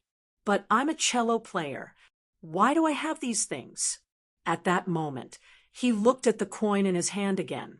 His fingers seemed to move on their own, causing the coin to constantly flip on his fingertips. Then, the cross mark and the angel's icon appeared in reverse. It was like the key to opening the seal and unlocking the shackles in his mind. In an instant, countless memories emerged from the darkness and poured into his mind. Find that person, follow that person, and then kill that person. A majestic and old voice sounded in his ear. At all costs, Van Helsing, at all costs, let that blasphemer's work, let that deformed child who will only tarnish God's achievements be smashed to pieces. He finally remembered. Huaishir was just his disguise. His real identity was an executioner cultivated by the Holy Spirit genealogy. Judge, hunter, impure, Judas. There were many titles, whether praise or derogatory, that fell on the shoulders of people like him because he was a dark creature cultivated by the church to clean up the dark creatures. He was a heretic created to kill heretics, the ascendant who bore the third order stigmata vampire. Demon Hunter Van Helsing. For more than a year, he had been carrying out the mission issued by the bishop to hunt down the pagan alchemist Paracelsus. In order to find clues, he had almost traversed the whole of Rome, following clues, and finally arrived on this ship. As for the identity of Huaishir, it was just a disguise he had chosen to use to get on the ship. That unlucky cellist had long been abandoned in the wilderness. He had to kill the heretic before the ship arrived at the New World, and then return from the New World. In an instant, he recalled the cause and effect, but he felt more and more absurd in his heart. No, something was wrong. I'm not Huaishir, he whispered softly. I'm Van Helsing? I'm a cellist? I'm a musician? I'm a demon hunter? I'm Huaishir? I'm Van Helsing? Who am I? At that moment, he subconsciously groped for the suitcase, trying to find more about himself. Finally, he touched something that did not originally exist in the suitcase. No, it did not even exist in this story. A book? No, it looked more like a diary. When he opened the title page, countless electric lights flashed in his mind, crisscrossing, tearing through the layers of fog and deliberately created darkness, and suddenly illuminating the whole situation. Countless broken records finally pieced together again, forming a complete track. I'm Huaishir, he groaned from the pain in his head, as if he had finally woken up from the deepest part of a nightmare. Even so, he was still trapped in the nightmare. He could feel the part of Van Helsing that existed in his body, bringing with it a burst of thirst for blood. Now, his body had become a demon hunter with the rank 3 vampire stigmata. Whether it was the indescribable thirst or the mission that seemed to be engraved in the stigmata that he could not violate, it all proved this. But what was going on? Did he suddenly transmigrate? What the hell? What happened? Why did he come here inexplicably? A series of question marks kept emerging in his mind, and he finally became aware of the wall hidden behind his consciousness, as well as a confused gaze overlooking from somewhere. Ai Ching? At that moment, on the cargo ship, Ai Ching felt a sudden headache. As if there was a chain reaction, with Huaishir's awakening, the shackles imposed on her head also loosened and cracked open a gap. Oh, a second inspector has noticed the effect of cognitive interference. So soon, KP slowly turned back and smiled helplessly. It's not good to have too much inspiration and intuition. No, to some extent, the two of you are a perfect match. It was as if she had been isolated in another world for a moment. KP was still narrating the story and explaining the rules to others, but at the same time, His eyes were looking at her as if he had split into another person looking at AI Ching's confused expression. Soon, the faint intuition turned into a flash of inspiration, breaking through the sealed memory. She woke up from her trance and obsession and knew where she was. There was no need to hesitate. At that moment, AI Ching instinctively drew her gun and pulled the trigger. AI Ching calmly reminded him, "Mr. Van Helsing." Huaishur was stunned. He finally reacted. Now, Huaishur had become his avatar, and Demon Hunter Van Helsing had become his real identity, an unspeakable secret. In this instance, everyone had a secret. In other words, everyone might have different goals under the premise of reaching the new world. His goal was to kill Paracelsus, who was hiding on the ship. What about the others? Maybe they wanted to protect him, or to be more straightforward, they wanted to find Van Helsing on the ship and kill him. It was even possible that some people directly became Paracelsus. This was the most disgusting thing about secrets. You couldn't be sure if the other party was harmful to you, but you couldn't completely trust them. In other words, not only can we not be united, but we also have to be on guard against each other within the team. Huaishur scratched his head a little irritably.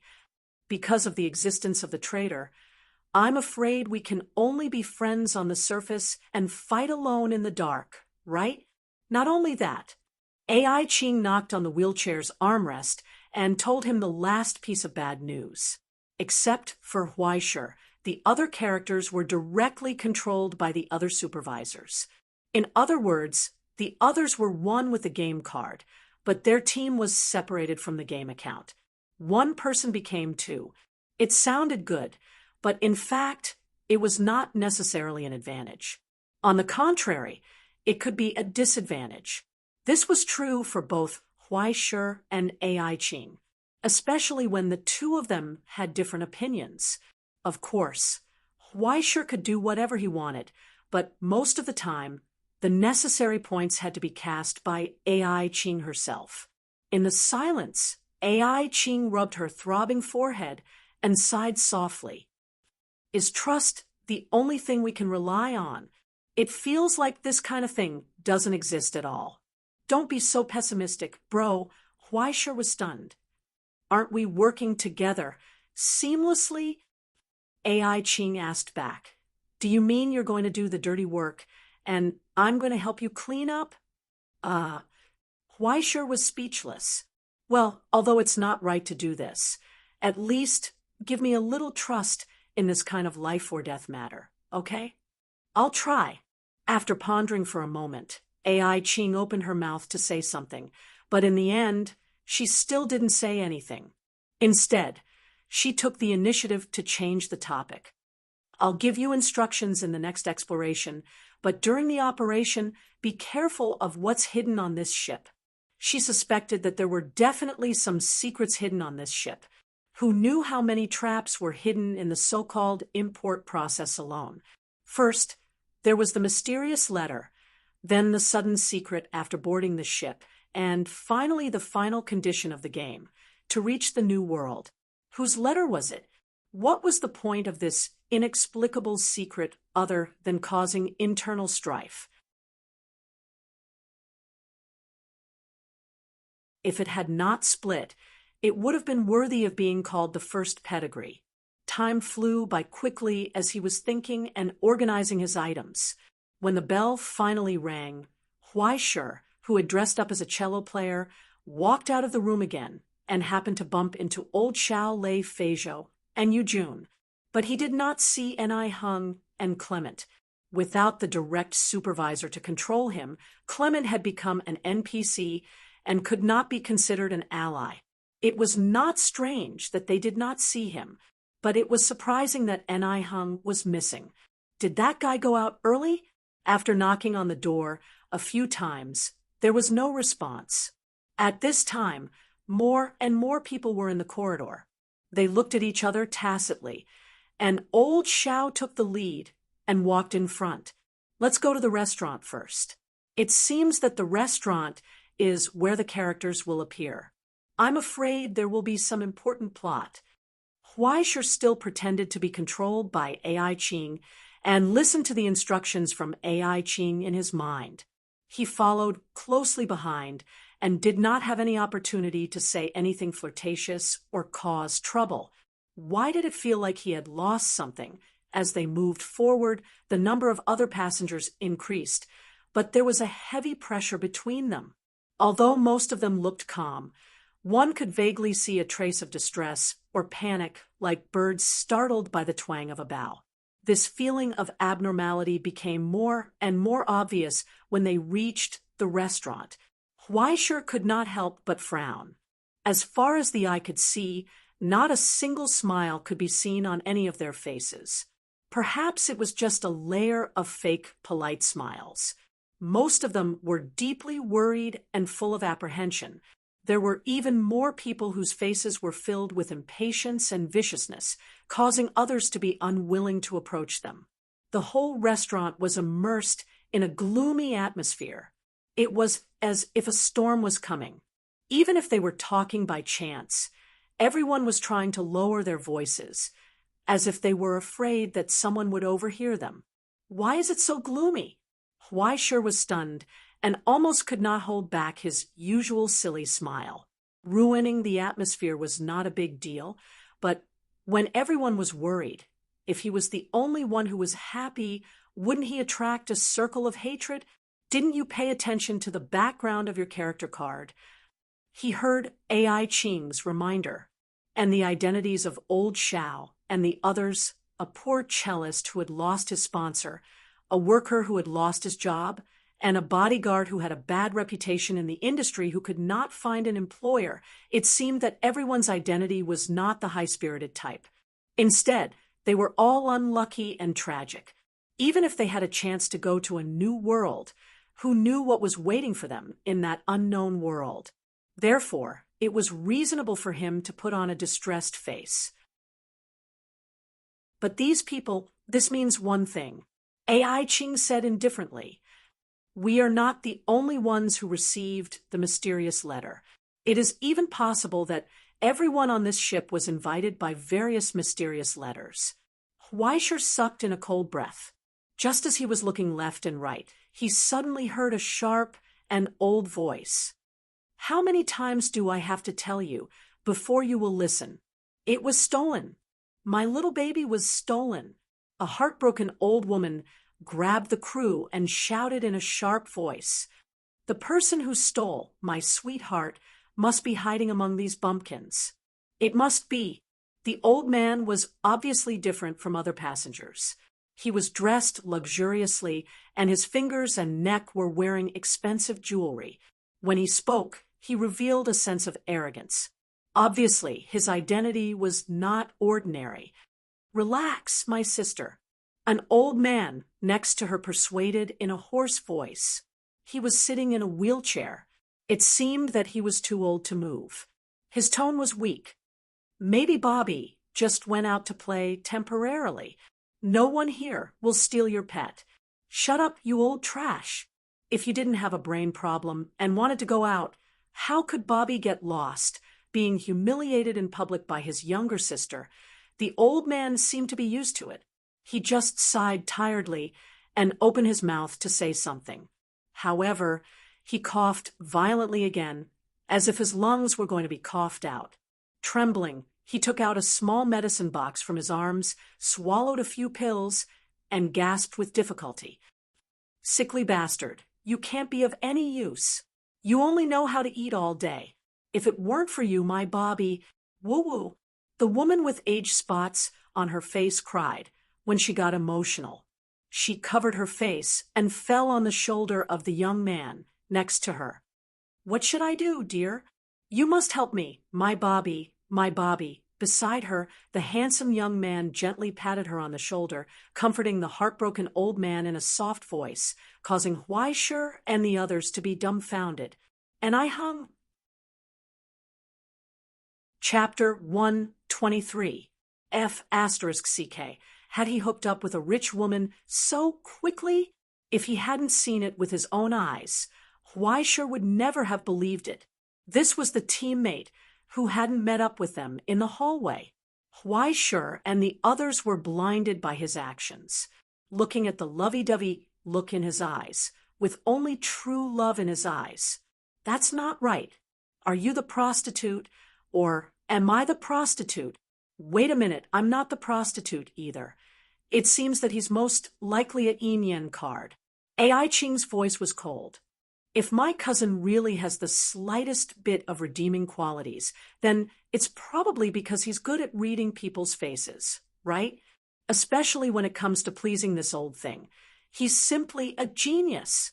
Let's order first. Old Xiao sighed and withdrew his gaze. Seeing his colleague make his debut as a prostitute so quickly, the supervisor's mood must be very complicated. Not long after, Ai Hung, who had reluctantly said goodbye to his girlfriend, returned triumphantly. He seemed to want to show off his communication skills, but when he saw the complicated expressions on his teammates' faces, he immediately curled his lips and said nothing. It was commendable that although the time was 1620, the dishes on the menu were fully compatible with modern times. Even with Huaishur's blind ordering skills, he was still able to order pretty good dishes. At this time, KP's voice suddenly rang out. Now that almost everyone is here, you can conduct an investigation. Immediately after, Huaishur heard the sound of dice rolling incessantly, as if KP was judging everyone's investigation skills. Soon, he heard KP's astonished voice. 86. That's shocking. You can't even pass 85 with your investigation points. How lucky are you? Ai Ching didn't say anything.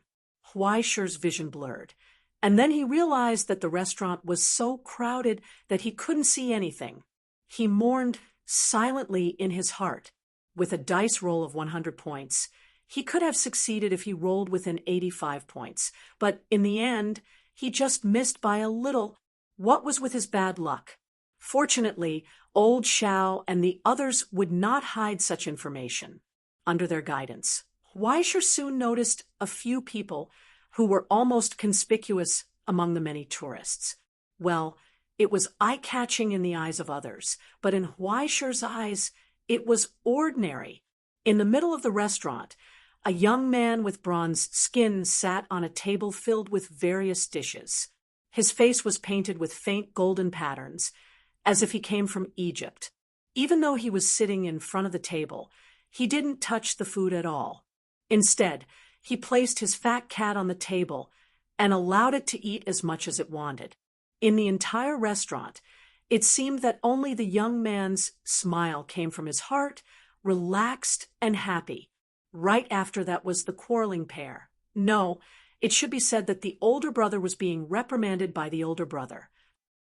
Both of them seemed to be of high birth. Their postures during the meal were quite elegant and graceful. The older brother, who was so old that all his teeth had fallen out, could no longer eat. He could only take small bites of porridge and thick soup. The younger sister, on the other hand, was not afraid of greasy food and had an amazing appetite. What was left was a table of seemingly united husband and wife. The wife had heavy makeup that could not cover up the dusty aura of a prostitute, while the husband was as ugly as a goldfish with big eyes. His face was abnormally pale. Finally, there was Clement, who sat silently in the corner, staring blankly at the waves outside the window. He did not say a word, nor did he eat anything. I'm afraid these are the important plot characters. Old Xiao pondered for a moment before saying, "What do you think of the secret that KP told you?" "Don't talk." Ai Ching's voice suddenly sounded in Huaishur's ears. Look at the others' expressions. The dice rolled. Ai Ching used the detection skill. In an instant, Huaishur had a panoramic view of the changes in everyone's expressions. Old Zhao's expression was calm, as if he already had a plan. Lei Feizhou's expression became vigilant. Yu Jun's eyes were curious. Only Ai Hung or Yin Yan's character card showed a trace of resistance and unhappiness. There was no doubt that old Xiao was also scrutinizing everyone's expressions, but Huaishur was like a clay puppet, her face calm and unresponsive. He looked unfathomable. TSK, old Zhao's inspector beat us to it. AI Qing glanced at the calm old inspector. She suspected that he was the first person KP said to have noticed the cognitive impairment. She had intended to raise this question first to take the initiative, but she was one step too slow and was beaten to it. What's the use? He can make a basic judgment. AI Qing explained. Putting old Xiao aside, Lei Feizhou is more sensitive to this issue. It can be determined that his secret is more important. The secret of Yu Jun's inspector is relatively unimportant. However, Yin Yan's reaction is quite interesting. Just don't say anything. Let's see what old Xiao has to say next. I don't mean to pry into everyone's secrets. On the contrary, I think it's right to hold back before we can be sure that we can trust each other. Old Xiao continued. However, this module requires us to work together to clear it. I think that before that, why don't we all reveal some relatively insignificant information to build trust? What do you think? Yin Yan frowned. What do you want to ask? The stigmata. Old Xiao said slowly. Everyone's stigmata won't reveal any secrets, right? Besides, if we want to work together, this is also basic information, right? If you want to keep it a secret, just don't reveal your inherent skills and talents. There was a moment of silence. Should we? Huaishur asked. AI Qing's tone was calm. Let others go first. Never be the first to eat crabs. You just need to watch old Xiao. It's not that easy to gain something without risking anything. In the silence, old Xiao was still calm. Seeing that no one spoke, he could only take the lead. Mine is a third-order stigmata, Stitcher. Stitchers, collectively known as Frankenstein, were a new type of stigmata born after combining alchemy and tombstone pedigree.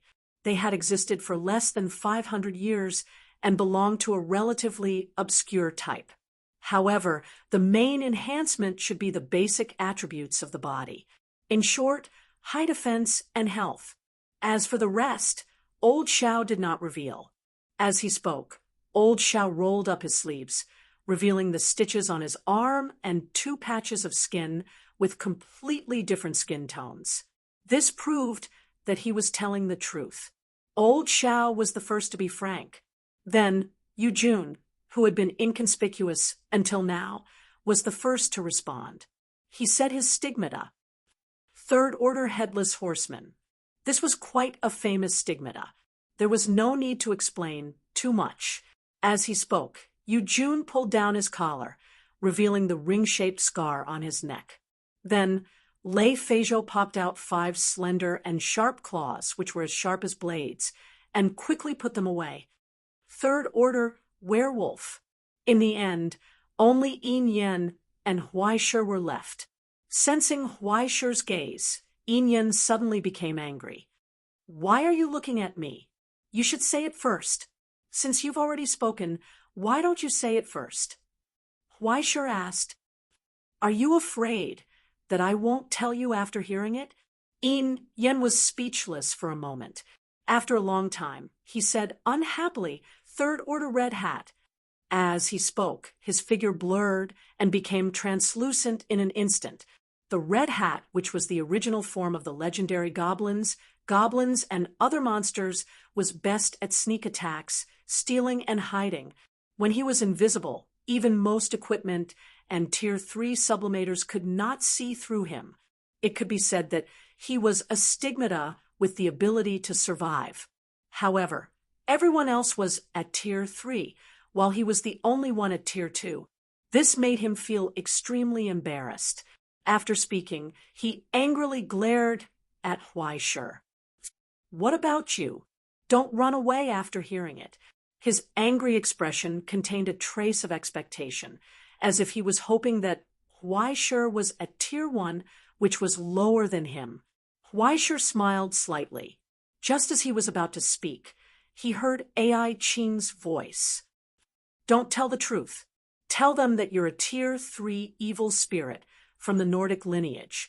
Even though he was confused, Huaishur didn't disobey. Instead, he listened to Ai Qing's instructions and reached out to grab Yin Yan's wrist. Yu Jun's icy fingers seemed to give him a fright. He quickly broke free and looked at Huaishur cautiously. "What are you trying to do? Prove it. If I don't take some of your origin substance, how can I prove it?" Huaishur countered. "Do you want me to reveal myself in front of everyone?" Actually, according to the legends, evil spirits were souls that possessed humans after they died. Evil spirits and vampires were quite similar in appearance. Their faces were as pale as corpses, their bodies were cold, their auras were sinister, and their eyes were blood red. Even their combat style was known for its speed and strangeness. The only difference was that one sucked blood while the other sucked souls. They didn't consume the same type of food. As long as Huaishur didn't suck blood in front of everyone, he probably wouldn't be exposed for a long time. And no one at the table dared to let an evil spirit extract their origin substance. What if Huaishur was a traitor and got high on the origin substance? Who would they complain to? All right. Everyone, stop arguing. When old Xiao saw that the two of them were about to start fighting, he tried to mediate between them. When the two of them finally quieted down, he made the final conclusion. "It seems that everyone's stigmata are all dark creatures." This was the only category that couldn't be hidden, no matter whether it was in terms of appearance or characteristics. Everyone belonged to the evil group in the legends. Why lie? Huaishur asked quietly, "Isn't the possibility of being exposed quite high? Are you stupid? Didn't you hear what old Xiao said just now? Everyone is a dark creature, a dark creature. Don't forget, you're a holy spirit." After Ai Qing's reminder, Huaishur realized that he was a King Van Helsing, a demon hunter. Wait, does that mean I'm the traitor? For a moment, he suddenly felt a little scared. When he looked at these people, they looked like thugs and allies that Parasius had found. Besides, old Xiao might be hiding something from you. Ai Qing hinted. A piece of suture, 2 pieces of skin of different colors, doesn't mean anything. Even the stigmata of the stitcher may be a disguise to mislead you. Except for Yu Jun's characteristics, which can't be disguised, everyone else could be lying. Huaishur's affection for his teammates that had just emerged in his heart instantly cooled down. This was the most disgusting thing about secrets. Once suspicions began, everything would become suspicious. Just as he looked elsewhere, full of thoughts, he suddenly heard the sound of dice rolling. KP seemed to have made some judgment. Then, Huaishur suddenly saw the figure in the corner of the restaurant, the silver-haired girl that he had met when he boarded the ship, and the handkerchief that she carried with her. He vaguely remembered the letters on it. You're tuning in to the Mystic Fist YouTube channel. Don't forget to subscribe and join us on this journey to catch the most captivating stories.